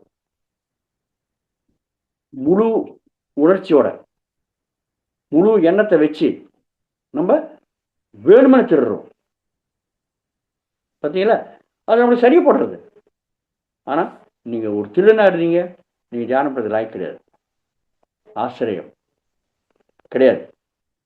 மாதிரி நம்ம அந்த எப்போ நீங்கள் அது திருட்டுத்தனத்தை நீங்கள் விட்டுறீங்களோ, பத்தஞ்சலி சொல்கிறாங்க, திருட்டுத்தனத்தை நீங்கள் விட்டீங்கன்னாக்க உங்களுக்கு நிறைய சொத்துக்கள் வந்து சேருவாங்க ஆட்டோமேட்டிக்காக. திருட்டுத்தனம்ன்ற உடல் நீங்கள் அந்த அந்த பாவனை, அந்த அந்த குணத்தை நீங்கள் விட்டீங்க, நிறைய சொத்து வந்து உங்களுக்கு ஆட்டோமேட்டிக் சேருமா? எப்படி சொத்து வரும்? சொத்து வரி எப்படி சொத்து நம்மளுக்கு எப்படி வந்து சேர்றது? நம்ம நேர்மையாக தர்ம மார்க்கத்தில் உழைச்சி நம்ம சம்பாதிச்ச அந்த சொத்து நம்மளுக்கு ஆட்டோமேட்டிக்காக நிற்குங்க. பார்த்தீங்களா? அதர்ம மார்க்கத்தில் நீங்கள் எவ்வளோ சம்பாதிச்சாலும் அந்த சொத்து இப்போ சந்தோஷம் கொடுக்கும், அப்புறம் போயிடும். எப்போ நீங்கள் நேர்மையாக எந்த விதமாக திருட்டுத்தனம் பண்ணாத நீங்கள் சம்பாதிக்கிறீங்களோ, ஆட்டோமேட்டிக்காக அந்த சொத்து நிற்க ஆரம்பிச்சிடும். அப்போ நிறைய நிறைய நிறைய சொத்துக்கள் சேர ஆரம்பிச்சிருவாங்க. இதுதான் ஆசிரியம்-ன்றது ஆட்டோமேட்டிக்காக நம்மளுக்கு வரும். நம்ம திருட்டுத்தனம் பண்ணாதுக்கிறது நம்மளுக்கு வரும் நம்ம தியான மார்க்கத்தில் போனாக்க. அது பதஞ்சலி சொன்னது எம்மத்தில். ஆனால் இப்போ எல்லாமே திருடன் தானே, திருடு இல்லாத வாங்கலை. அதனால தான் நீ தியானம் பண்ணுறது லாய்க்கு. அதனால தான் யமன யமத்தை நம்ம லாஸ்ட்டில் வச்சிட்டோம். இப்போ தியானம் எப்படி நம்மளுக்கு இந்த திருட்டு புத்தி போயிடும். மாஸ்டர்ஸ் நம்ம ஏன் திருடுறோங்க? நம்ம திருடுறதுக்கு காரணம் என்ன? முக்கியமான காரணம், நம்மக்கிட்ட இல்லாத ஒரு பொருள் மற்றவங்கிட்ட இருக்கு, அது சுகம் கொடுக்குறது. நம்மளால் சம்பாதிக்க முடியாது, திறமை இல்லை, இல்லை சம்பாதிக்கிறதுக்கு எனக்கு சோம்பேறி தரம், நான் சம்பாதிக்க விரும்பலை, நான் உழைக்க விரும்பலை. அந்த மாதிரி இருக்கும்போது நம்ம திருடுவோம். ஏதாவது கேட்டால் அவன் கொடுக்க மாட்டான். எனக்கு தேவை, நான் சம்பாதிக்க விரும்பலை, ஒர்க்கு கிடையாது, இது கிடையாது. அப்போ தான் நம்ம திருடுவோம் அதை, இல்லையா? ஸோ எப்போ நீங்கள் இந்த மாதிரி திருட்டு புத்தி வருதோ ஆட்டோமேட்டிக்காக என்ன ஆகும்? நீங்கள் ஆசிரியத்தில் இருக்கீங்க, இல்லையா? ஸோ அப்போ தியானம் பண்ண எப்படி நம்மளுக்கு திருட்டு புத்தி போயிடுங்க. ஏன் திருடுறோன்னு நான் சொல்லியிருக்கேன். நம்மக்கிட்ட இல்லாத ஒரு பொருள் கேட்டால் கொடுக்க மாட்டாங்க, நம்ம சம்பாதிக்க மாட்டோம், சம்பாதிக்க உழைக்கிறதுக்கு நம்ம இஷ்டம் இல்லை, அதனால் நம்மளுக்கு சுகம் வரத்துக்கு வாய்ப்பு இருக்குது, அதனால் திருடிடுவோம், இல்லையா? சரி, ஒரு பொருளை திருடினாக்கா அது எவ்வளோ நாள் வச்சுப்பீங்க நீங்கள்? நம்மக்கிட்ட பணம் திருட்டோம், இல்லை நகை திருட்டோம், இல்லை இப்போல்லாம் நிறைய வாகனங்களை திருடிடுறாங்க, ஓகே, நம்ம சொத்து கூட திருடிடுறாங்க. நிறைய பேர் வீடு இருந்தால் கூட அவங்க பேரில் எழுதிக்கிட்டு, இல்லை இருக்கிறவங்க துரத்தி விட்டு திருடுதானே அது பண்ணிடுறாங்க. ஏன் பண்ணுறீங்க அதை? ஏன் பண்ணுறோம் அப்படின்னாக்கா அந்த திருடுற பொருள்னால நம்மளுக்கு ஒரு சுகம் கிடைக்கும் அந்த ஒரு பாவனை தானே. அந்த சுகம் எத்தனை நாள் நிற்குங்க? எந்த பொருள் திருடினாலும் அது எப்படி எத்தனை நாள் நிற்கும்? சாஸ்திரமாக நிற்குமா? நிற்காது. ஆட்டோமேட்டிக்காக அது ஒரு நாள் போயிடும். அந்த பொருளெல்லாம் ஏன் நம்ம எடுத்துக்கிறோம்? நம்ம உடலுக்காக, நம்ம உடலுக்கு சுகம் கொடுக்கணுன்ற பாவனைக்காக தான் நம்ம திருடுறோம், இல்லையா? அந்த பொருள்னால, இல்லையா? எப்போ நம்ம தியானம் பண்ணுறோமோ நம்ம உடலே சாஸ்திரம் கிடையாதுன்னு தெரிஞ்சுப்போங்க. பார்த்தீங்களா மாஸ்டர்? உடலே சாஸ்திரம் கிடையாதுன்னு தெரிஞ்சாக்க அப்போ எப்படி நீங்கள் உடலுக்காக இருக்கிற அந்த சுகத்தை கொடுக்குற அந்த பொருள் திருட ஆரம்பிச்சிருவீங்க? ஒரு பேரில் இருக்கிற உடல் இன்னொரு பேரில் இருக்காது. பிறக்கும் போது இருக்கிற உடல் சாவர வழி இருக்க அதே நிலைமையில் இருக்காது. இந்த மாதிரி மாறிட்டே இருக்கு. இவ்வளோ மாற்றங்கள் வருது. எந்த பொருள் சாஸ்திரமாக இருக்காது, உடலே சாஸ்திரமாக இருக்காது அனுபவம். நீங்கள் எப்படி திட்டுவீங்க? எல்லா அனுபவம் அந்த சாஸ்திரம் தெரிஞ்ச பிறகு என்ன திருநாளோ எதை வச்சாலும் அது சாஸ்திரமாக இருக்காது, உடம்பே சாஸ்திரமாக இருக்காது. அப்போ எப்படி திருடுவீங்க நீங்கள்? இந்த ஞானம் வரும்போது நீங்கள் திருடுனீங்க, உன் பாக்கெட்லேருந்து நீங்கள் திருடின மாதிரி. இப்போ என் பாக்கெட்டில் இருக்க பணத்தை நான் திருடுவேனே? எப்படிங்க அது நடக்கும்? நடக்கிறதுக்கு வாய்ப்பே இல்லை. பார்த்தீங்களா? அதனால் நம்ம எப்போ தியானம் பண்ணுறோமோ அந்த தியான அனுபவத்தினால என்ன அனுபவம்? மூலமான விஷயம் நம்ம உடல் கிடையாது, ஆன்மான்ற அனுபவம். அந்த அனுபவம் எப்போ வருதோ அப்போ ஆட்டோமேட்டிக்காக திருடணுன்ற பாவனை போயிடுங்க மாஸ்டர். இந்த மாதிரி நம்ம எல்லாமே ஆனோபாதம் சாஸ்திரமாக இருக்கிறது அதுதான். மற்ற எதை வச்சலாம் நீங்கள் அசாஸ்திரம் என்ற பாவனை நம்மளுக்கு வந்துடும். அப்போ எப்படி சொல்லுவீங்க நீங்கள்? அதனால்தான் நம்ம ஆசிரியத்தை ஆட்டோமேட்டிக்காக கடம் பிடிச்சிருவோம். நம்ம தியான மார்க்கத்தில் ஆசிரம் பிராணாயம் பிரச்சாரம் தானம் தியானம் சமாதி வந்தாக்கா ஆட்டோமேட்டிக்காக ஏமத்தில் வர்ற ஆசிரியம் பண்ணுறது நம்ம கடம் பிடிச்சிருவோங்க. அதுக்கு பிரயத்தனம் பண்ண அவசியம் கிடையாது, தானே வர்றது. ஏமத்தில் 5வது விஷயம் அபரிக்கிரகம். அபரிக்கிரகம் அப்படின்னாக்க தேவை இருக்கிற அதோட அதிகமாக எடுத்துக்கிறது அபரிக்கிரகம். பரிக்கிரகம்னாக்க கொடுக்கறது, அபரிக்கிரகம்னாக்க தேவை இருக்கிறதோ அனாவசியமாக எடுக்கிறது. மாஸ்டர் ஒரு சின்ன உதாரணம் சொன்னால் உங்களுக்கு புரியும். இந்த அபரிக்கிரகம், அதான் இந்த அபரிக்கிரகத்தை நீங்கள் கடன் பிடிச்சிங்க, ஓகே. பசஞ்சில் என்ன சொல்கிறேன்னாக்கா இந்த அபரிக்கிரகத்தை கடன் பிடிச்சிருங்க, நம்முடைய கடந்த பிறவைகள் உடைய ஞானம் எல்லாம் கிடைக்க ஆரம்பிச்சிருவாங்க. அப்புறம் பிறவிகள் இல்லாத நிலைமைக்கு போகிறதுக்கு வாய்ப்பு இருக்குங்க. நம்ம தேவை இருக்கிறதோட ஏதாவது எடுத்துக்கினாக்கா அப்போ என்ன, நம்ம கடனாளி ஆகிடும். கடனாளி நீங்கள் ஆகிட்டீங்க, திருப்பி கர்மாவுடைய சேஷம் வருது, திருப்பி அதை தீர்த்துக்கிறதுக்கு பிறகு வந்துடும். இந்த அபரிக்கிரகத்துக்கு நீங்கள் கடன் பிடிச்சிங்கனாக்கா பிறவியில் நிலைமை போகிறதுக்கு வாய்ப்பு இருக்குது. பதஞ்சலி சொல்கிறார். பார்த்தீங்களா? இந்த மாதிரி பௌதிகமாக இந்த மாதிரி நம்மளுக்கு வருது. ஓகே, இப்போ நம்ம தியானம் பண்ணாக்க எப்படி நம்ம அபரிக்கிரகத்தில் விடுபட்டு வரலாம் தெரிஞ்சுக்கலாம். ஒரு சின்ன உதாரணம் தெரிஞ்சுக்கலாங்க. இப்போ நம்ம வீட்டில் இல்லத்தரசி இருப்பாங்க, அவங்க 2 பசங்க இருக்காங்க, கணவன், அப்புறம் மனைவி, 4 பேர் இருக்காங்க. எல்லாம் ஆஃபீஸ் போகிற கணவன் ஆஃபீஸ் போவார், பசங்க ஸ்கூலுக்கு போயிடுவாங்க, காலையில் டிஃபன் சாப்பிட்டு போவாங்க. ரைட். இப்போ என்ன பண்ணாங்க, அவங்க 4 பேர் இருக்கிறதுனால ஒரு ஆளுக்கு 4 இட்லி காலை டிஃபனுக்கு, இட்லி சாம்பார் சட்னி. ஓகே, 4 இட்லி மணிக்கு 4 நாள் 16 இட்லி பண்ணியிருக்காங்க. அவங்க 16 இட்லி பண்ணி 2 பசங்க இருக்காங்க. ஒரு 4 இட்லி வச்சுட்டு 2 பசங்க அனுப்பிச்சிட்டாங்க, ஸ்கூலுக்கு அனுப்பிச்சிட்டாங்க, போயிட்டாங்க. 8 இட்லி காலி ஆயிடுச்சு. கணவன் வந்திருக்கான் டிஃபன் சாப்பிட்றதுக்கு, ஆஃபீஸ் போகிறதுக்கு முன்னாடி. அவருக்கு 4 இட்லி வச்சாச்சு. இன்னொரு 4 இட்லி அவங்க வச்சுக்கிறாங்க. வச்சு சாம்பார் சட்னி பரிமாறி அவங்க சாப்பிட்றாங்க. சாப்பிடும்போது சட்னி ரொம்ப அற்புதமாக இருக்க அப்படின்ட்டு ரொம்ப கணவன் வந்து ரொம்ப புகழ்றான். போடும்போது உடனே என்ன ஆகும், இந்த மனைவிக்கு ரொம்ப சந்தோஷமாயிடும். புகழ்ந்தா ரொம்ப சந்தோஷமாயிடும் இல்லையா? புகழ்ந்த உடனே என்ன ஆகும், அப்படியா, அப்போ இன்னொரு இட்லி வச்சுக்கோங்க அப்படின்ட்டு அவங்களுடைய பங்குல இருக்கிற அந்த 4 இட்லிலேருந்து 2 இட்லி அவங்க வச்சுருவாங்க. இந்த கணவன் என்ன பண்ணுவான், சட்னி நல்லா இருக்குன்னு சுத்தமாக சாப்பிட்டு கை கழுட்டு போயிடுவான். மாஸ்டர்ஸ், இதெல்லாம் ரொம்ப சர்வசாதாரணமாக நடக்கிறது இல்லையா?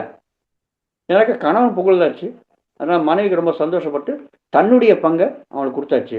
கணவனும் அதை சாப்பிட்டு போயிட்டான். அவன் 6 இட்லி சாப்பிட்டான். இப்போ எவ்வளோ மிச்சமாச்சு? மனைவிக்கு 2 தான் மிச்சமாச்சு. இந்த மாதிரி பண்ணக்கூடாது. இது என்ன தெரியுமா? இது வந்து அதாவது எமோஷனல் பிளாக்மெயிலிங் அப்படின்னு சொல்லுவாங்க. பாவனையோட நம்ம மற்றவங்கள கடத்தல் பண்ணுறது. என்ன கடத்தல் பண்ணியிருக்கோம், செட்டி நல்லா இருக்கு அப்படின்னு சொல்லி நம்ம அந்த புகழ்ந்தும் போது அந்த பாவனையோட மனைவி மயங்கி அவங்க 2 இட்லி போட்டாங்க. என்னது, நம்ம அந்த 2 இட்லி நம்ம திருடி இருக்கோம்.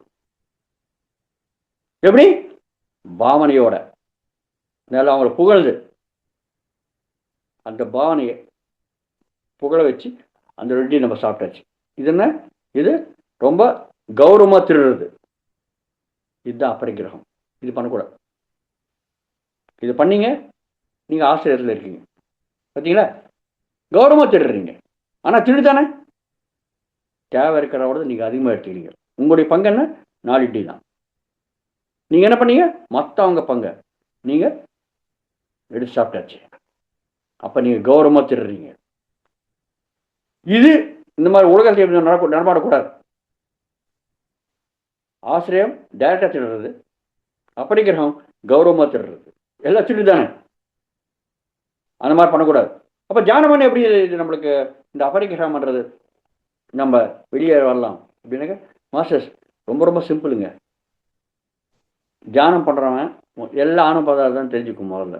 ஏன்னா எல்லாருக்கும் தேவை இருக்கிற அளவுக்கு அவங்க பண்ணியிருக்காங்க, அவங்க பங்கு போட்டு. அப்போ என்ன பண்ணுவான், முதல்ல சட்னி நல்லா இருக்கு, தியானம் பண்ணுறவன் எப்படி பிஹேவ் பண்ணுறான்னு சொல்கிறேன் பாருங்க. முதல்ல சட்னி ரொம்ப அற்புதமாக இருக்கு அப்படின்னு முதல்ல புகழுவான். புகழ்ந்தோடனே மனைவி உடனே இன்னொரு 2 இட்லி வைக்க சாப்பிடுங்க அப்படின்ட்டு அவங்க சாப்பிடாது அவங்க பங்கை இவங்க போடுறதுக்கு முயற்சி பண்ணுவாங்க. உடனே அவன் என்ன பண்ணுறான், தியானம் பண்ணுறவன் என்ன பண்ணுவான், அந்த 2 இட்லி சாப்பிட்றதுக்கு முன்னாடி எத்தனை இட்லி பண்ணியிருக்க, உனக்கு எவ்வளோ இருக்கு அப்படின்னு முதல்ல கேட்பான். பரவாயில்லைங்க, பரவாயில்ல, ஒரு ப்ராப்ளம் கிடையாது, என்ன 2 இட்லி தான் கம்மியாக, பரவாயில்ல. நோ, தியானம் பண்ணுறவன் அந்த மாதிரி ஒத்துக்க மாட்டான். சட்னி நல்லா இருக்கு அப்படின்னு சொல்லிட்டு அவன் புகழ்ந்து அந்த 4 இட்லியோட எதிர்த்து போயிடுவான். அப்படி இல்லை, அவன் இன்னொரு 2 இட்லி சாப்பிடணும் அப்படின்னு நினச்சானாக்க எத்தனை இட்லி நீ மிச்சம் இருக்குன்னு கேட்பான். கேட்டு முதல்ல இன்னொரு 2 இட்லி நீ போட்டுக்கோ, அப்போதான் சாப்பிடுவேன். அதே மனைவியோட அந்த 2 இட்லி போட வைப்பான். 2 இட்லி அவன் சமையலில் போயிட்டு அந்த இட்லி பாத்திரத்தில் 2 இட்லி போட்ட பிறகு தான் இந்த 2 இட்லி சாப்பிடுவான். சப்போஸ் மாவை தீர்ந்துருச்சு, இல்லை இட்லி போடுறதுக்கு அப்படின்னா என்ன பண்ணுவான், ரைட் சட்னி நல்லா இருக்கு அப்படின்னு புகழ்ந்து கை கழுவிட்டு 4 இட்லியோட போயிடுவான். அபரிக்கிரகம் பண்ண மாட்டான், கௌரவமாக திட மாட்டான். இந்த மாதிரி பாவனை நம்மளுக்கு ஆட்டோமேட்டிக்காக வருங்க நீங்கள் தியானம் பண்ணக்க. ஏன்னாக்கா இருக்கிறவங்க அத்தனை பேருமே ஆன பதார்த்தம் தான் அன்ற பாவனை நீங்கள் இருப்பீங்க ஆட்டோமேட்டிக்காக. அதான் தியானம் பண்ண வர அனுபவம் சொன்னோம் இல்லையா. ஸோ ஆட்டோமேட்டிக்காக நம்ம அபரிக்கிரத்தை கடைபிடிச்சிருவாங்க. இதுக்காக செப்பரேட்டாக நீங்கள் பண்ண வேண்டிய அவசியம் கிடையாது. அதுக்கு முன்னாடி நீங்கள் எம்என்எம்எத்தில் ஆரம்பிச்சிங்கனாக்கா நீங்கள் இந்த மாதிரி புகழ்ந்து அவங்களுக்கு இருக்க இல்லையோ அதே மாதிரி கவலைப்படாத. 2 இட்லி சாப்பிட்டு இன்னொரு இட்லி சாப்பிட்டு அவங்களுக்கு ஒரு இட்லி கூட மிச்சராக சாப்பிட்றீங்க, கௌரவமாக திடுவீங்க. இது நடக்காது. தியானம் பண்ணுங்க, பாருங்க மாஸ்டர்ஸ், பார்த்தீங்களா? ஸோ யமத்தில் இந்த மாதிரி நம்ம நடமாடணும். ஒன்று சத்தியம், எது நிச்சயம் அதுதான் சத்தியம், அதுதான் ஆன்ம பதார்த்தம். பிரம்மச்சரியம் அத்தனையுமே ஆன்ம பதார்த்தம்ன்ற அன்ற நினைப்போட, எத்தனையோ பிரம்ம பதார்த்தம் நினைப்போட நம்ம இந்த உலகத்தில் நடமாடணும். அத்தனை ஜீவனம் இருக்கிறது ஆன்ம பதார்த்தம் நடமாடணும். அஹிம்சை, எந்த கொல்லாமை நம்ம ஆட்டோமேட்டிக்காக கடைப்பிடிப்போம். எல்லாம் ஆன்ம பதார்த்தம் தானே, யாரும் நம்ம சாவடிப்போம். ஆசிரியம், திடமாட்டோம். யாருக்கு திருடுது? நம்ம பாக்கெட்டில் நம்ம திடுவோமா? இல்லை. அப்பரிக்கிரகம், தேவை இருக்கிறதோட அதிகமாக எடுத்துக்க மாட்டோம், கௌரவமாக திட மாட்டோம். இது ஆட்டோமேட்டிக்காக நமக்கு வந்துடும். பார்த்தீங்களா? ரைட். இது யமம். இதெல்லாம் நம்மளால் கடைப்பிடிக்க முடியாது முதல்ல. இப்போ ஆட்டோமேட்டிக்காக வந்துடும் தியானம் பண்ணும்போது. அடுத்தது நியமம். நியமனாக்க நம்மளோட நம்ம எப்படி இருக்கணும்? நம்ம இஷ்டத்துக்கு எடுக்க முடியாதுங்க. நீங்கள் எந்தெந்த விஷயத்தில் நம்ம இஷ்டத்துக்கு இருக்கும் நம்ம இஷ்டத்துக்கு எடுப்போம். நீங்கள் பார்த்தீங்கன்னாக்க கர்வத்தோடு இருப்பீங்க, நீங்கள் அகங்காரத்தோடு இருப்பீங்க. எந்தெந்த விஷயத்தில் பணம் அதிகமாக இருக்குது, பணத்துக்கு மேலே அதிகமாகிடுச்சு, அந்த மாதிரி இருக்கக்கூடாது. அதே மாதிரி அகங்காரத்தோட, பணம் இல்லை கர்வத்தோட, அதாவது நம்ம உடலில் பலம் அதிகமாக இருக்குது, அந்த சாஸ்திரமாக இருக்குமா? அது பணம் சாஸ்திரமாக இருக்குமா? இருக்காது. அதே மாதிரி நம்ம இளமை நல்லா இருக்குது, இளமை சாஸ்திரமாக இருக்குமா?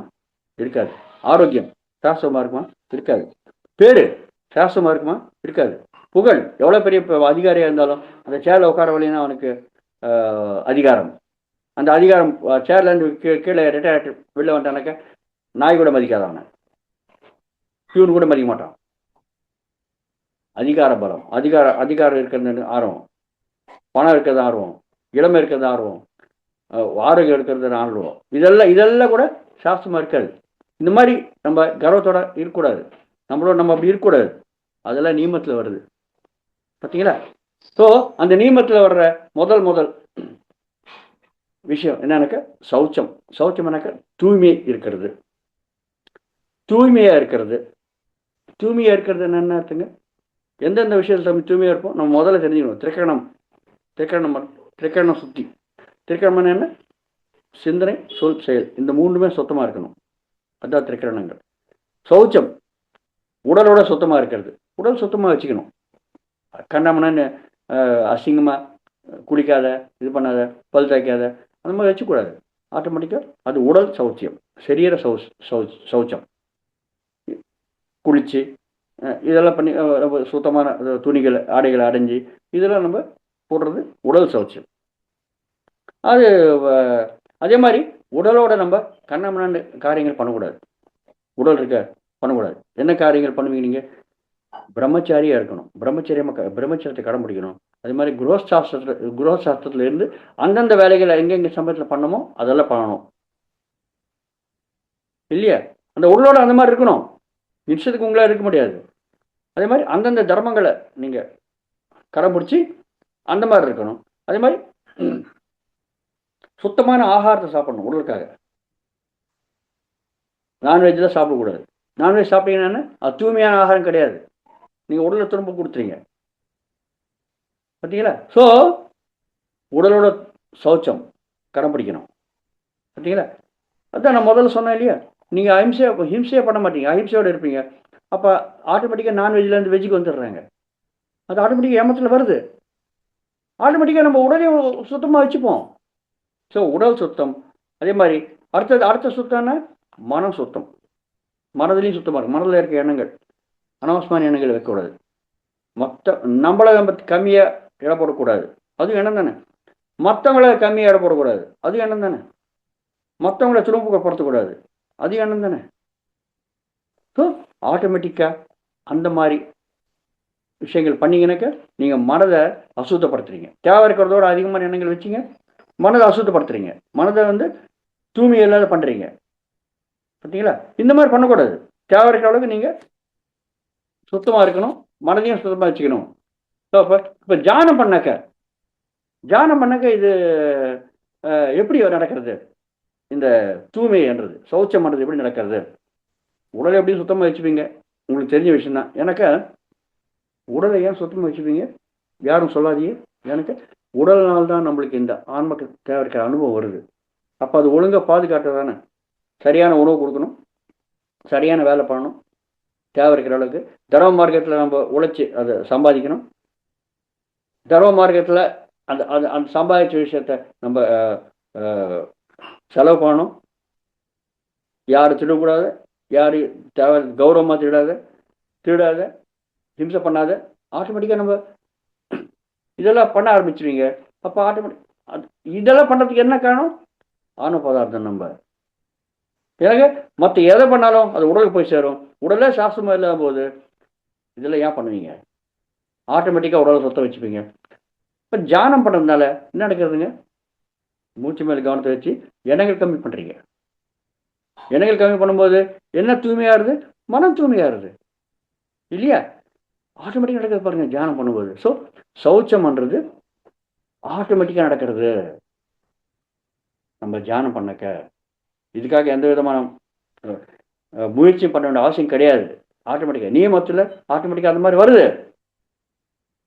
ஸோ இரண்டாவது நியமத்தில் இரண்டாவது சந்தோஷம். சந்தோஷம் என்னங்க, 3 விஷயங்கள் இருக்குங்க. 3 விஷயங்கள். ஒன்று சுகம். சுகம் பண்ணுறது எதுக்கு, சுகம் பண்ணுறது நம்ம உடம்புக்கு. அது எவ்வளோ கொடுத்தாலும் அது உடம்பு கேட்டே இருக்கும். இது வேணும் அது வேணும் அது வேணும் கேட்டே இருக்கும். ஓகே, எவ்வளோ கொடுத்தாலும் அதுக்கு திருப்தி இருக்காது, அது சுகம். அதனால தான் எவ்வளோ கொடுத்தாலும் அது ஒன்று வேணும் கேட்டே இருக்கிறதுனால சாவறதுக்கு முன்னாடி கூட இது வேணும் அது வேணும் கேட்டே இருக்கும் உடம்பு. அது சுகம். அதனால் அது டெம்பரரி, ரொம்ப ரொம்ப ரொம்ப நிலைந்து இருக்காத ஒரு நிலைமையில் இருக்கும் சுகம் கொடுத்தாக்க. அடுத்தது சந்தோஷம். சந்தோஷம் என்ன, அது அது உடம்புக்கு சம்மந்தப்பட்டது கிடையாது, மனதுக்கு சம்மந்தப்பட்டது. ஒரு சின்ன உதாரணம் சொன்னால் புரியும் உங்களுக்கு. உடல் கால் வேலை பண்ண எனக்கு, ஓகே, நான் வீல் சேரில் தான் இருக்கேன். ஆனால் நான் என்ன பண்ணுறேன், ஒரு கடல்கிட்ட போயிட்டு அந்த சூரியத்தை பார்க்குறேன், கடலில் இருக்கிற அலைகள் பார்க்குறேன், இல்லை ஒரு ஒரு பெரிய ரோஜா பூவை நான் பார்க்குறேன், விரிஞ்ச ரோஜா பூவை நான் பார்க்குறேன். உடல் கால் வேலை பண்ண எனக்கு. ஆனால் கூட என்ன ஆகுது, ஒரு மகிழ்ச்சி வருது. எப்படி அந்த மகிழ்ச்சி வருது, நான் எப்படி அதை ரசிக்கிறேன், மனதால். பார்த்தீங்களா, உடல் எப்படி இருந்தாலும் உடலுக்கு சுகம், அது எவ்வளோ கொடுத்தாலும் அது ஓகேன்னு சொல்லாது, இன்னும் வேணும்னு சொல்லிட்டு இருக்கும். ஆனால் உடல் எப்படி இருந்தாலும் நம்ம மகிழ்ச்சியாக இருக்கலாம், அது மனதால் சந்தோஷம். ஆனால் எவ்வளோ சமயம் நீங்கள் சூரியத்தை பார்ப்பீங்க, சூரியன் வெளில வந்தனாக்கா சூரியன் ஆரம்பிச்சு அப்புறம் போயிடுவீங்க. ஸோ உடலோட வர சுகத்தோட கொஞ்சம் உயர்ந்த நிலைமை நம்மளுக்கு இருக்கிறது மனதோட வர்ற மகிழ்ச்சி சந்தோஷம். அதோட உயர்ந்த நிலைமையில் இருக்கிறது ஆனந்தம். ஆனந்தம் என்னங்க, உடல் மனம் ரெண்டுமே அமைதியாக இருக்கும்போது வர்ற நிலைமை ஆனந்தம். அது ஆழ்ந்த தூக்க நிலைமை வருது இல்லையா, அது அந்த சமயத்தில் நம்ம பேட்டரி சார்ஜ் ஆகுதுன்னு சொன்னோம் இல்லையா, சக்தி ஆனந்த நிலைமை வருது. எப்படி வருது, ஆட்டோமேட்டிக் தியானம் பண்ண வருது. தியானம் பண்ண என்ன வருது, உங்களுக்கு விசக்தி தான் வருது இல்லையா. ஆனந்த நிலைமை நீங்கள் இருப்பீங்க விழிப்புணர்வோட, அதை அனுபவிப்பீங்க நீங்கள். பார்த்தீங்களா மாஸ்டர். ஸோ நம்ம உலகத்தோட நம்மளோட நம்ம எப்படி இருக்கணும், எப்பயுமே சந்தோஷமா இருக்கணும். அது எப்படி நடக்கும், ஆட்டோமேட்டிக்காக நம்ம தியானம் பண்ணும்போது இல்லை தியான அனுபவம் வந்தாக்க நம்மளோட நம்ம சந்தோஷமா இருப்போம். நம்ம உடம்ப நல்லபடியாக வச்சுப்போம், யாருக்கு எந்த விதமான கெடுதல் பண்ண மாட்டோம். ஆட்டோமேட்டிக்காக எப்பயுமே சந்தோஷமா இருக்கிறதுக்கு வாய்ப்பு இருக்கு. எப்பயுமே சந்தோஷமா எப்படி இருக்க முடியும், நம்ம எந்த காரியத்தையும் பண்ணாலும் அது வெற்றி அடைஞ்சாக்க ஆட்டோமேட்டிக்காக சந்தோஷம் வரத்துக்கு வாய்ப்பு இருக்கு இல்லையா. மனதோட மகிழ்ச்சி தான் சந்தோஷம். எந்த காரியம் பண்ணாலும் எப்படி நம்ம வெற்றி அடைய முடியும், காரியம் பண்ணோம் அப்படின்னாக்கா மனதில் வர யோசனை தான் ஆரம்பிக்கிறது. பார்த்தீங்களா, இப்போ தியானம் பண்ணாதவங்களுக்கு எக்கச்சக்கமான யோசனை வருது. நம்ம தெரிஞ்சுக்கணும் சமாதி மேலே என்னது சவிகல்ப சமாதி நிர்விகல்ப சமாதி என்ற விஷயத்தை தெரிஞ்சுக்கணும். தியானம் அற்புதமாக பண்ணோன்னாக்கா நம்ம நிர்விகல்ப சமாதிக்கு போயிடுவோம். நிர்விகல்ப சமாதினாக்க நம்ம எந்த கேள்வி எழுப்பினாலும் இந்த காரியம் எப்படி பண்ணணுன்றதுக்கு சரியான பதில் ஒரே ஒரு பதில் தான் வரும். அப்போ அந்த ஒரே ஒரு பதில் வரும்போது அந்த காரியத்தை நீங்கள் பண்ணீங்கன்னாக்க கட்டாயம் வெற்றி தானே உங்களுக்கு. ஸோ எந்த காரியம் பண்ணாலும் உங்களுக்கு வெற்றி வருதுன்னு நினச்சோங்களேன். அப்போ எப்படி இருப்பீங்க நீங்கள்? ரொம்ப மகிழ்ச்சியாக இருப்பீங்க, சந்தோஷம். பார்த்தீங்களா? நீங்கள் தியானம் பண்ணீங்கன்னாக்க சந்தோஷம்ன்ற நிலைமை ஆட்டோமேட்டிக்காக வருது. அதுக்காக நீங்கள் முயற்சி பண்ண அவசியம் கிடையாது. அதே இந்த நியமத்தை நீங்கள் முதல்ல வச்சிங்க, நம்ம ஆன்மான்ற பாவனையே நம்மளுக்கு இருக்காது. அது பாட்டுக்கு நம்ம உடலுக்காக எல்லாம் பண்ணிட்டே இருப்போம். திருடுவோம், கௌரவமாக திருடுவோம், ஹிம்சை பண்ணுவோம், எல்லா காரியங்களும் பண்ணி எதுக்கு பண்ணுறோம்? இந்த உடலுக்காக சுகத்தை கொடுக்கறதுக்கு. ஆனால் இந்த உடலே சாஸ்திரமாக இருக்காது. நீங்கள் எவ்வளோ சுகம் கொடுத்தாலும் அது கேட்டே இருக்கும். அப்போ என்ன ஆச்சு? நம்ம சந்தோஷம்ன்றது இருக்காது, மகிழ்ச்சி இருக்காது.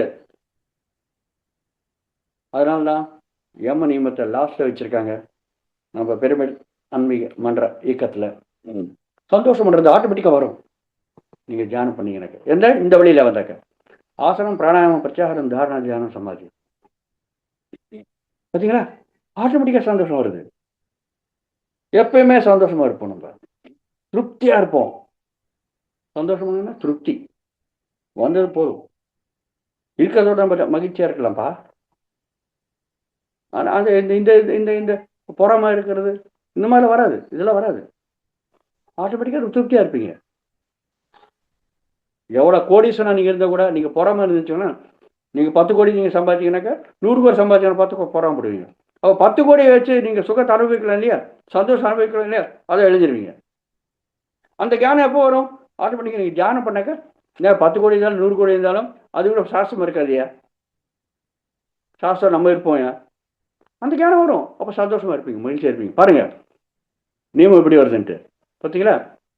அடுத்த விஷயம் என்னன்னாக்க, நியமத்தில் தவம், தபஸ் அப்படின்னு சொல்லுவோம். தவம் அப்படின்னாக்க, தவம் என்னங்க?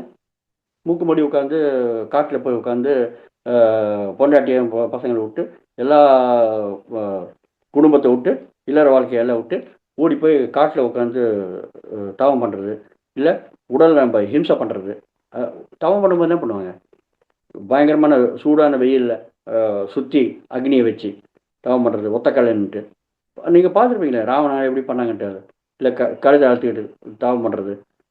இல்லாட்டி குளிர் காலத்தில், பயங்கரமான குளிர் காலத்தில் ஓடுற தண்ணியில் நதியில் கழுத்து வலியும் இறங்கி தவம் பண்ணுறது. இதெல்லாம் என்னது? உடம்பை ஹிம்சை பண்ணுறது தானே தவம் பண்ணாக்க. அந்த மாதிரி பண்ணுறது தவம் கிடையாதுங்க. தவம் பண்ணாக்க என்ன பண்ணுறது? தவம் பண்ணுற வார்த்தைக்கு அர்த்தம்னாக்க தபிக்க வைக்கிறது, கொதிக்க வைக்கிறது. எதை நீங்கள் சூடு பண்ணுறீங்களோ கொதிக்க வைக்கிறீங்களோ ஆட்டோமேட்டிக்காக அதனுடைய அளவு கம்மியாகிடும். ஒரு சின்ன உதாரணம் தெரிஞ்ச முடியும். உங்களுக்கு தண்ணீர் இருக்குது, 1 லிட்டர் தண்ணி எடுத்துருக்கீங்க. தண்ணி எடுத்து அதை வந்து அடுப்பில் சுட்ட வச்சு நீங்கள் கொதிக்க வைக்கிறீங்க. கொதிக்க வச்சா என்ன ஆகுங்க? ஒரு அரை மணி நேரம் கொதிக்க வச்சிங்கனாக்கா 1 லிட்டர் தண்ணி எவ்வளோ ஆகும்? 1/2 லிட்டர் ஆகிடும். அப்போ என்ன ஆச்சு? அது மிச்சம் 1/2 லிட்டர் ஆகியாக ஆயிடுச்சு. அப்போ எதை நீங்கள் சூடு பண்ணுறீங்களோ, எதை நீங்கள் கொதிக்க வைக்கிறீங்களோ அது அதனுடைய அளவு கம்மியாயிடும். பார்த்தீங்களா? கொதிக்க வைக்கிறது, சூடு பண்ணுறது, இதுதான் தவம் உண்மையிலேயே. ஓகே, அப்போ நம்ம உடம்புக்கு நம்முடைய வாழ்க்கைக்கு தவமான எப்படி வருது? மாஸ்டர் 3 விதமான தபம் நம்ம பண்ணணும். 1 உடலோட தபம், பார்த்தீங்களா, சாரீரிக தபம். 2வது வாச்சிக தபம், வாய் பேச்சோட தபம். 3வது மானசிக தபம். பார்த்தீங்களா? 3 விதமான திரைக்கரணமும் சொன்னேன் நான். சிந்தனை, சொல், செயல், இதுதான் நம்ம தபிக்க வைக்கணும், இதுதான் நம்ம கம்மி பண்ணணும். உடலோட தப பண்ணுறது அப்படின்னா என்ன? உடலோட நம்ம இஷ்டத்துக்கு நம்ம எல்லா காரியங்களும் பண்ணக்கூடாது. உடம்பு இருக்கு இல்லையா, ரொம்ப தெம்பாக இருக்கு இல்லையா, அந்த கர்வத்தோட, அந்த ஆர்வத்தோட, அந்த அகமத்தோட நம்ம கண்ணாமண்ணான்ட்டு பண்ணக்கூடாத காரியங்கள்லாம் நீங்கள் பண்ணக்கூடாது. அப்படி பண்ணீங்க நீங்கள் தபத்தில் இல்லை. எப்படி நீங்கள் காயக தபம், காயம்னா உடல், காயத்தோட தவம் பண்ணணும். எந்த காரியம் பண்ணணுமோ அந்த காரியம் மட்டும் பண்ணணும். அந்த சமயத்தில் மட்டும் உடலுக்கு வேலை கொடுக்கணும். மற்ற சமயத்தில் உடலில் இளமை இருக்குது, இல்லை ஆரோக்கியமாக இருக்குது, இல்லை திறமை இருக்குன்ட்டு எக்கச்சக்கமாக கண்ணாமண்ணான்ட்டு பண்ணக்கூடிய காரியங்கள் உடலோட பண்ணக்கூடாது. பார்த்தீங்களா? ஆட்டோமேட்டிக் உடலை அமைதியாக உட்கார வைக்கணும், காயக தபம். பார்த்தீங்களா? அது அடுத்தது வாச்சிக்க தபம். வாச்சிக்கணும் பேச்சுவார்த்தையில தவம் பண்ணணும். வாய் இருக்குன்ட்டு கண்ணமனான்ட்டு சத்தம் போட்டு பேசுகிறதோ இல்லாட்டி திட்டுறதோ அதெல்லாம் பண்ணக்கூடாது. ஆட்டோமேட்டிக்காக தேவை இருந்தாக்க அந்த வேலையை பற்றி பேசுங்க. அந்த வேலை முடிஞ்ச பிறகு ஆட்டோமேட்டிக்காக மௌனமாக இருங்க. மௌனமாக இருக்கிறது தான் வாச்சிக்க தப்பம். பார்த்தீங்களா? அடுத்தது மானசிக தப்பம். மானசிக தப்பம்னா என்ன? மனதில் வர எண்ணங்கள் கண்ணாமண்ணு எண்ணங்கள் வந்துட்டு இருந்தாக்க அது பிரயோஜனம் கிடையாது. அந்த எண்ணங்கள் கம்மி பண்ணும். அதாங்க தியானம். நீங்கள் தியானம் பண்ணும்போது என்ன நடக்கிறது? நீங்கள் மானசிக தப்பம் பண்ணுறீங்க. தியானம் பண்ணும்போது வாசிக தப்பம் பண்ணுறீங்க. மானசிக தப்பம் என்ன? உடல் மனதில் இருக்கிற எண்ணங்கள் கம்மி பண்ணுறீங்க. ஆட்டோமேட்டிக்காக மானசிக தப்பம் பண்ணுறீங்க. பார்த்தீங்களா? எண்ணங்கள் கம்மியாகுது இல்லையா? வாய் மூடி உட்காந்துருக்கீங்க, மௌனமாக இருக்கீங்க, வாசிக தப்பம் பண்ணுறீங்க.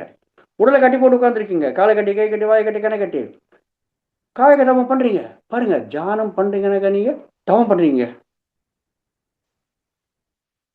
பார்த்தீங்களா மாஸ்டர்? ஸோ இதுக்காக என்ன முயற்சி பண்ணணும்? நீங்கள் தியானம் பண்ணீங்கன்னாக்கா ஆசனம், பிராணாயாமம், பிரத்யாகாரம், தான, தியானம், சமாதி வரும்போது ஆட்டோமேட்டிக்காக நீங்கள் தவத்தில் இருக்கீங்க. ஆனால் இந்த யம நியமத்தை நீங்கள் முதல்ல கடைபிடிங்க அப்படின்னாக்கா நம்மளால முடியாது. இப்போ நீங்கள் தியானம் பண்ணீங்க, ஆட்டோமேட்டிக்காக நடக்கிறது பாருங்க. அதனால தபம் என்ற நியமத்தில் இருக்கிற விஷயத்த நீங்கள் சாதனை பண்ணுறதுக்கு நீங்கள் முதல்ல முயற்சி பண்ண அவசியம் கிடையாது. இந்த வழியில் நீங்கள் வந்து எனக்கு ஆட்டோமேட்டிக்காக தப நிலைமையில் இருப்பீங்க. எப்பயுமே தப நிலைமையில் இருப்பீங்க. தியானத்துலேருந்து வெளில வந்த பிறகு தேவை இருந்தால் பேசுவீங்க, வாசிக்க தபம், இல்லாட்டி வாய் முட்டுப்பீங்க. தேவை இருந்தால் அந்த உடம்புற வேலை பண்ணீங்க, இல்லாட்டி உடம்ப அமைதியை உட்கார வச்சுப்பீங்க, காயக தபம். தேவை இருந்தால் அந்த வேலையை பற்றி சிந்தனை பண்ணுவீங்க, இல்லாட்டி சிந்தனையில் உட்கார வச்சுப்பீங்க. ஆனால் நம்மளுக்கு பழக்கம் ஆயிடுச்சு இல்லையா? மானசிக தபம்.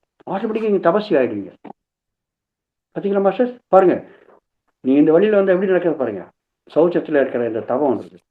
அப்புறம் சௌச்சத்தில் அடுத்தது சுவாத்தியாயம். சுவாத்தியாயம்னாக்கா சுவயத்தை பற்றி அத்தியாயம் படிக்கிறது, தனத்தான் படிக்கிறது. நீங்கள் தியானத்தில் என்ன பண்ணுறீங்க மாஸ்டர்? நீங்கள் தியானத்தில் என்ன பண்ணுறீங்க? தியானத்தில் நீங்கள் உங்களை பற்றி தான் தெரிஞ்சுக்கிறீங்க இல்லையா? உள்ள பயணம் செஞ்சு உங்களை பற்றி தான் நீங்கள் தெரிஞ்சுக்கிறீங்க ஆட்டோமேட்டிக்காக. ஆனால் நீங்கள் தியானம் பண்ணல, நீங்கள் உலகத்தை பற்றி சிந்தனை பண்ணுவீங்க. உங்களை பற்றி நீங்கள் எதுவும் நினைக்க மாட்டீங்க. எப்பயுமே நல்லதான் நினைப்பீங்க. உங்களுக்காக, உடம்புக்காக கண்ணாமண்ண காரியங்கள் பண்ணுவீங்க. உடலுக்காக மற்றவங்களை கம்மியாட போடுவீங்க, மற்றவங்களை திட்டுவீங்க, ஹிம்சை பண்ணுவீங்க. இதெல்லாம் ஆட்டோமேட்டிக்காக நீங்கள் நிறுத்துவீங்க நீங்கள் தியானம் பண்ண. ஏன்னா எல்லாம் ஆத்ம பதார்த்தம் தெரியும்.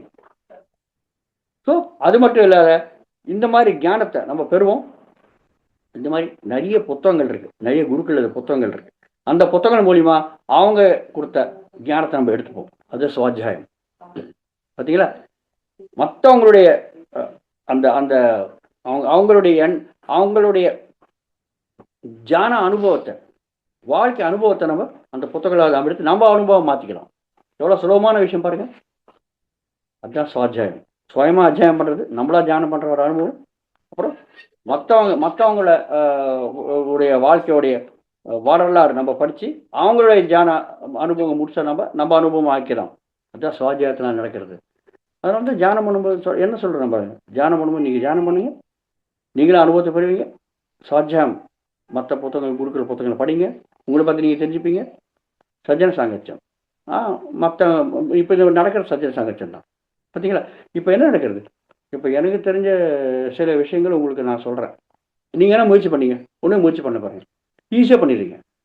ஸோ சஜ்ஜன சாங்கத்தியத்தினால, சுவாத்தியாயத்தினால இது நடக்கிறதுங்க. இது ஆட்டோமேட்டிக்காக நம்ம கண்டுபிடிப்போம்.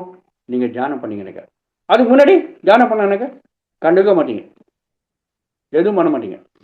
ஆனால் தியானம் பண்ணீங்க, இந்த வழியில் வந்தீங்க, ஆசனம், பிராணாயாமம், பிரத்யாகாரம், தான, தியானம், சமாதி வந்தீங்க, ஆட்டோமேட்டிக்காக இந்த தவம் பண்ணுறது, அப்புறம் வந்து சுவாத்தியாயம் பண்ணுறது உங்களுக்கு ஆட்டோமேட்டிக்காக வந்துடுங்க.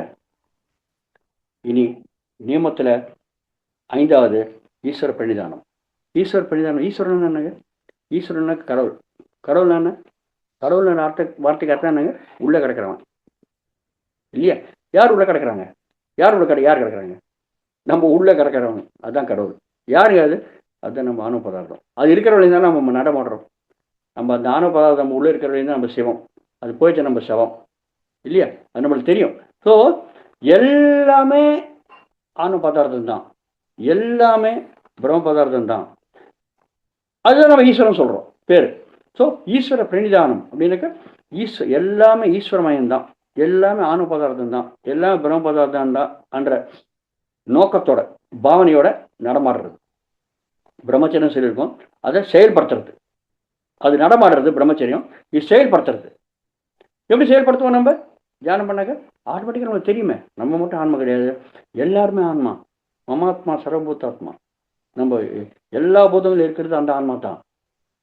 சர்வம் கலித்துவம் பிரம்மா, இந்த பிரம்ம பதார்த்தம் தான் எல்லாமே உருவாக்கப்பட்டிருக்கு, எல்லாமே படைக்கப்பட்டிருக்கு என்ற பாவனையோட அகம் பிரம்மாஸ்மி, நான் தான் அந்த பிரம்மம் அந்த பாவனையோட நம்ம எல்லாம் செயல்படுத்துவோம். அதுதான் ஈஸ்வர பிரணிதானம். இது ஆட்டோமேட்டிக்காக தியானம் பண்ண வருங்க. தியானம் பண்ணலன்னு வச்சுக்கோங்களேன், உங்களுக்கு இந்த பாவனை எங்கேருந்து வரும்? வராது. ஸோ தியானம் பண்ணீங்க, இந்த ஈஸ்வர பிரணிதானம் பண்ற நியமத்தில் இருக்கிறது நம்மளுக்கு ஆட்டோமேட்டிக்காக வந்துடும். நீங்கள் எந்த முயற்சி பண்ணணும்னு அவசியம் கிடையாது. அதனால யம நியமத்தை லாஸ்ட்டில் வச்சுருக்காங்க, பார்த்தீங்களா மாஸ்டர்? ஸோ யமத்தில் வர்ற 5 விஷயங்கள்: அஹிம்சா, சத்தியம், பிரம்மச்சரியம், ஆசிரியம், அபரிகிரகம். தானாக வரும். நீங்கள் ஆசனம், பிராணாயாமம், பிரத்யாகாரம், தாரண, தியானம், சமாதி சாதனை பண்ணாக்க. அதே மாதிரி நியமத்தில் நம்மளோட நம்ம எப்படி இருக்கணும்? யமனாக்க உலகத்தோட எப்படி இருக்கணும், நியமத்தோட நம்மளோட நம்ம எப்படி இருக்கணும்? சௌச்சம், சுவாத்தியாயம், தவம், அப்புறம் சந்தோஷம், ஈஸ்வர பிரணிதானம். இந்த 5 ஆட்டோமேட்டிக்காக வரும், பார்த்தீங்களா? ஸோ இதுக்கு எந்த வித முயற்சி பண்ண அவசியம் கிடையாது. அதனால தான் இந்த வழிகள் எத்தனை யார் சொன்னாலும் எல்லாருமே இதுதாங்க சொல்கிறது. ஆனால் ஒவ்வொருத்தரும் ஒவ்வொரு விதமாக நம்மளுக்கு அந்த டைரக்ட் பண்ணி கொடுக்குறாங்க, ப்ரெசன்டேஷன் பண்ணுறாங்க. ஒரு சின்ன உதாரணம் சொன்னால் உங்களுக்கு புரியுங்க மாஸ்டர்ஸ். இப்போ நம்ம படம் பார்க்குறோம் இல்லையா? என்ன இருக்குது படத்தில்?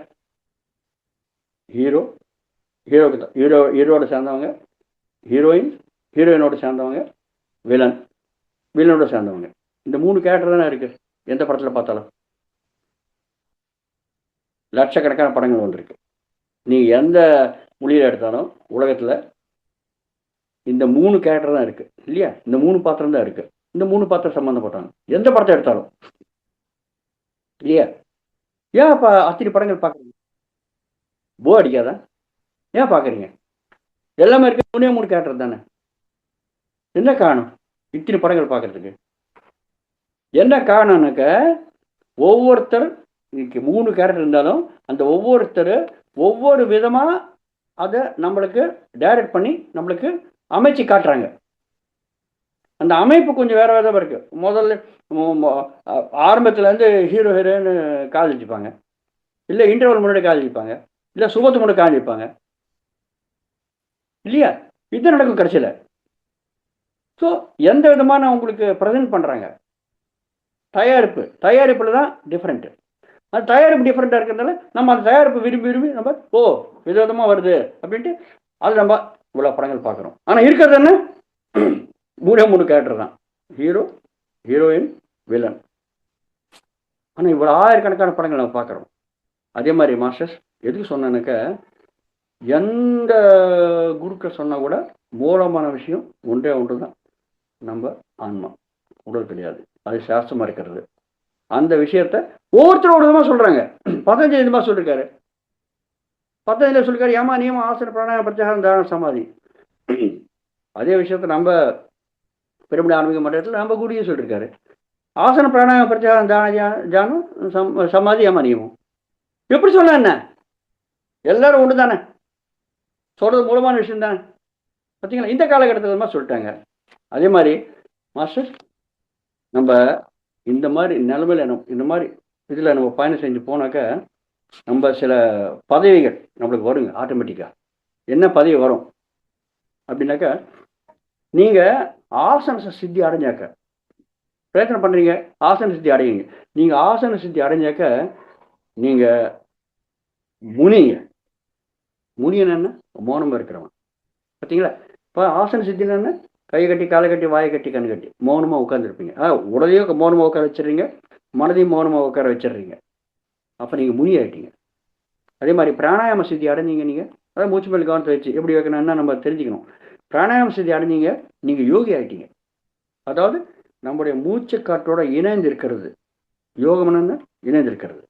நீங்கள் யோகி ஆகிட்டீங்க. அதாவது உங்கள் உடலோடையும் மனதோடையும் மாதிரி நீங்கள் நீங்கள் அதோட இணைந்து இருக்கிறீங்க. யோகி ஆகிட்டீங்க. பார்த்தீங்களா? உங்களோட உள்ளே இருக்கிற ஆன்மாவோட இணைந்து இருக்கிறதுக்கு நீங்கள் பிரயத்தனம் பண்ணுறீங்க. பிராணாயாமம் சித்தி அடைஞ்சாக்க நீங்கள் யோகி ஆகிட்டீங்க. அப்புறம் பிரத்யாகார நிலைமைக்கு நீங்கள் வந்தீங்க, நீங்கள் ருஷி. அப்போ பிரத்யாகார நிலைமையில் நம்மளுக்கு என்ன வருது? ஞானம் வருது. ருஷியான என்ன? ஞானினா தத்துவ தரிசனம். நீங்கள் ஞானி, ருஷி. தத்துவத்தை தரிசனம் பண்ணுறவன், அதாவது நிறைய அனுபவத்தை படுறவன். பிரத்யாகார நிலைமை வந்தீங்க, நீங்கள் ருஷி ஆகிட்டீங்க. நீங்கள் தாரண நிலைமைக்கு வந்தீங்க, நீங்கள் ராஜர்ஷி. ருஷியோட கொஞ்சம் உயர்ந்த நிலைமை, பதவி, ராஜர்ஷி, ப்ரமோஷன். ரிஷிகளே ராஜா, ராஜர்ஷி. அதே மாதிரி நீங்கள் ஜான நிலைமை அடைஞ்சிங்க, நீங்கள் மகர்ஷி, மகத்தரமான ருஷி. அதே நீங்கள் சமாதி நிலைமை அடைஞ்சிங்க, நீங்கள் பிரம்மர்ஷி. பிரம்மர்ஷி பிதாமக பத்ரிஜி நம்ம சொல்கிறோம் இல்லையா? நீங்கள் சமாதி நிலைமை அடைஞ்சிங்க, நீங்கள் பிரம்மர்ஷி. ஸோ எப்போ நீங்கள் சமாதி நிலைமை அடைகிறீங்களோ நீங்கள் ஆட்டோமேட்டிக்காக பிரம்மர்ஷி ஆகிட்டீங்க. பிரம்மர்ஷி எங்கேயோ வெளியில் இருக்காரு, அங்கே இருக்காரு, இங்கே இருக்காரு நினைக்காதுங்க. தியானம் பண்ணுறாங்க, அத்தனை ஈஸியாக பிரம்மர்ஷி ஆகிடலாம். பிரம்மத்தை பற்றி தெரிஞ்ச ருஷி பிரம்மர்ஷி. பிரம்மம்னு என்ன? பூரீத்து பிரம்மம், அவ்வளோ பெருசு, அளக்க முடியாது, தெரிஞ்சுக்கணும் நம்ம. அது என்னது? அதான பதார்த்தம், எல்லாத்துலையும் இருக்கிறது தான். அந்த ஞானத்தோடு இருப்பான் பிரம்மர்ஷி.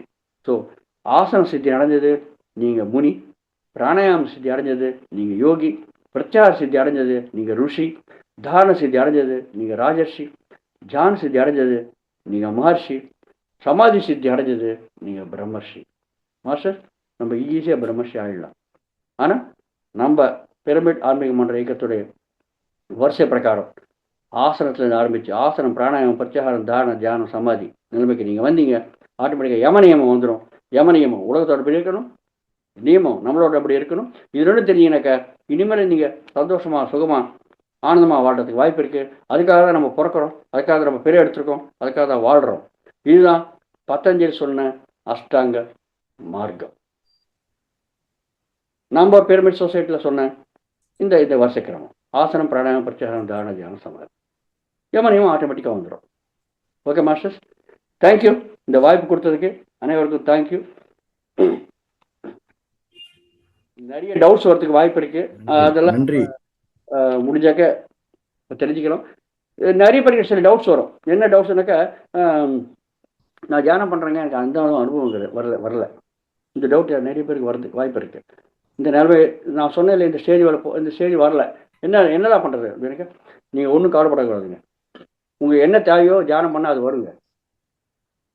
தியானம் பண்ணுறது எதையுமே விரிவு பண்ணக்கூடாது. விரிவு பண்ணிங்க அது வியாபாரம் ஆகிடும். ஸோ தியானம் பண்ணுறது தியானத்துக்காக தான் பண்ணணும், எதுவுமே விரிவு பண்ணக்கூடாது. அப்போ என்னதான் பண்ணுறது? நான் என்ன பண்ணணும் கூட அனுபவம் வரல எனக்கு. உங்களுக்கு தேவையில்லை. என்ன தேவை இருக்கும் உங்களுக்கு வரும். ஏன் சுவாஜியம் சங்கச்சி மூலமாக நிறைய அனுபவத்தை பாருங்களேன். நீங்கள் உங்களுக்கு வரல என்ன ப்ராப்ளம்? இப்போ எங்கள் சின்ன ஒரு உதாரணம் சொல்கிறேன். எங்கள் பிஸ்னஸ் இருக்காங்க, அவங்க உட்கார்ந்தானாக்க பயங்கரமான அனுபவங்களாக வருது, எனக்கு ஒன்றுமே வராது. அப்போ என்ன பண்ணுறது? நான் கவலைப்படுகிறேன். நான் தியானம் பண்ண கிளாஸ் எப்படி சொல்கிறது, எனக்கு அனுபவம் வரும். ஆனால் அவங்களுக்கு வந்த அனுபவத்தை எனக்கு என்னோட பகிர்ந்துக்கிறாங்க.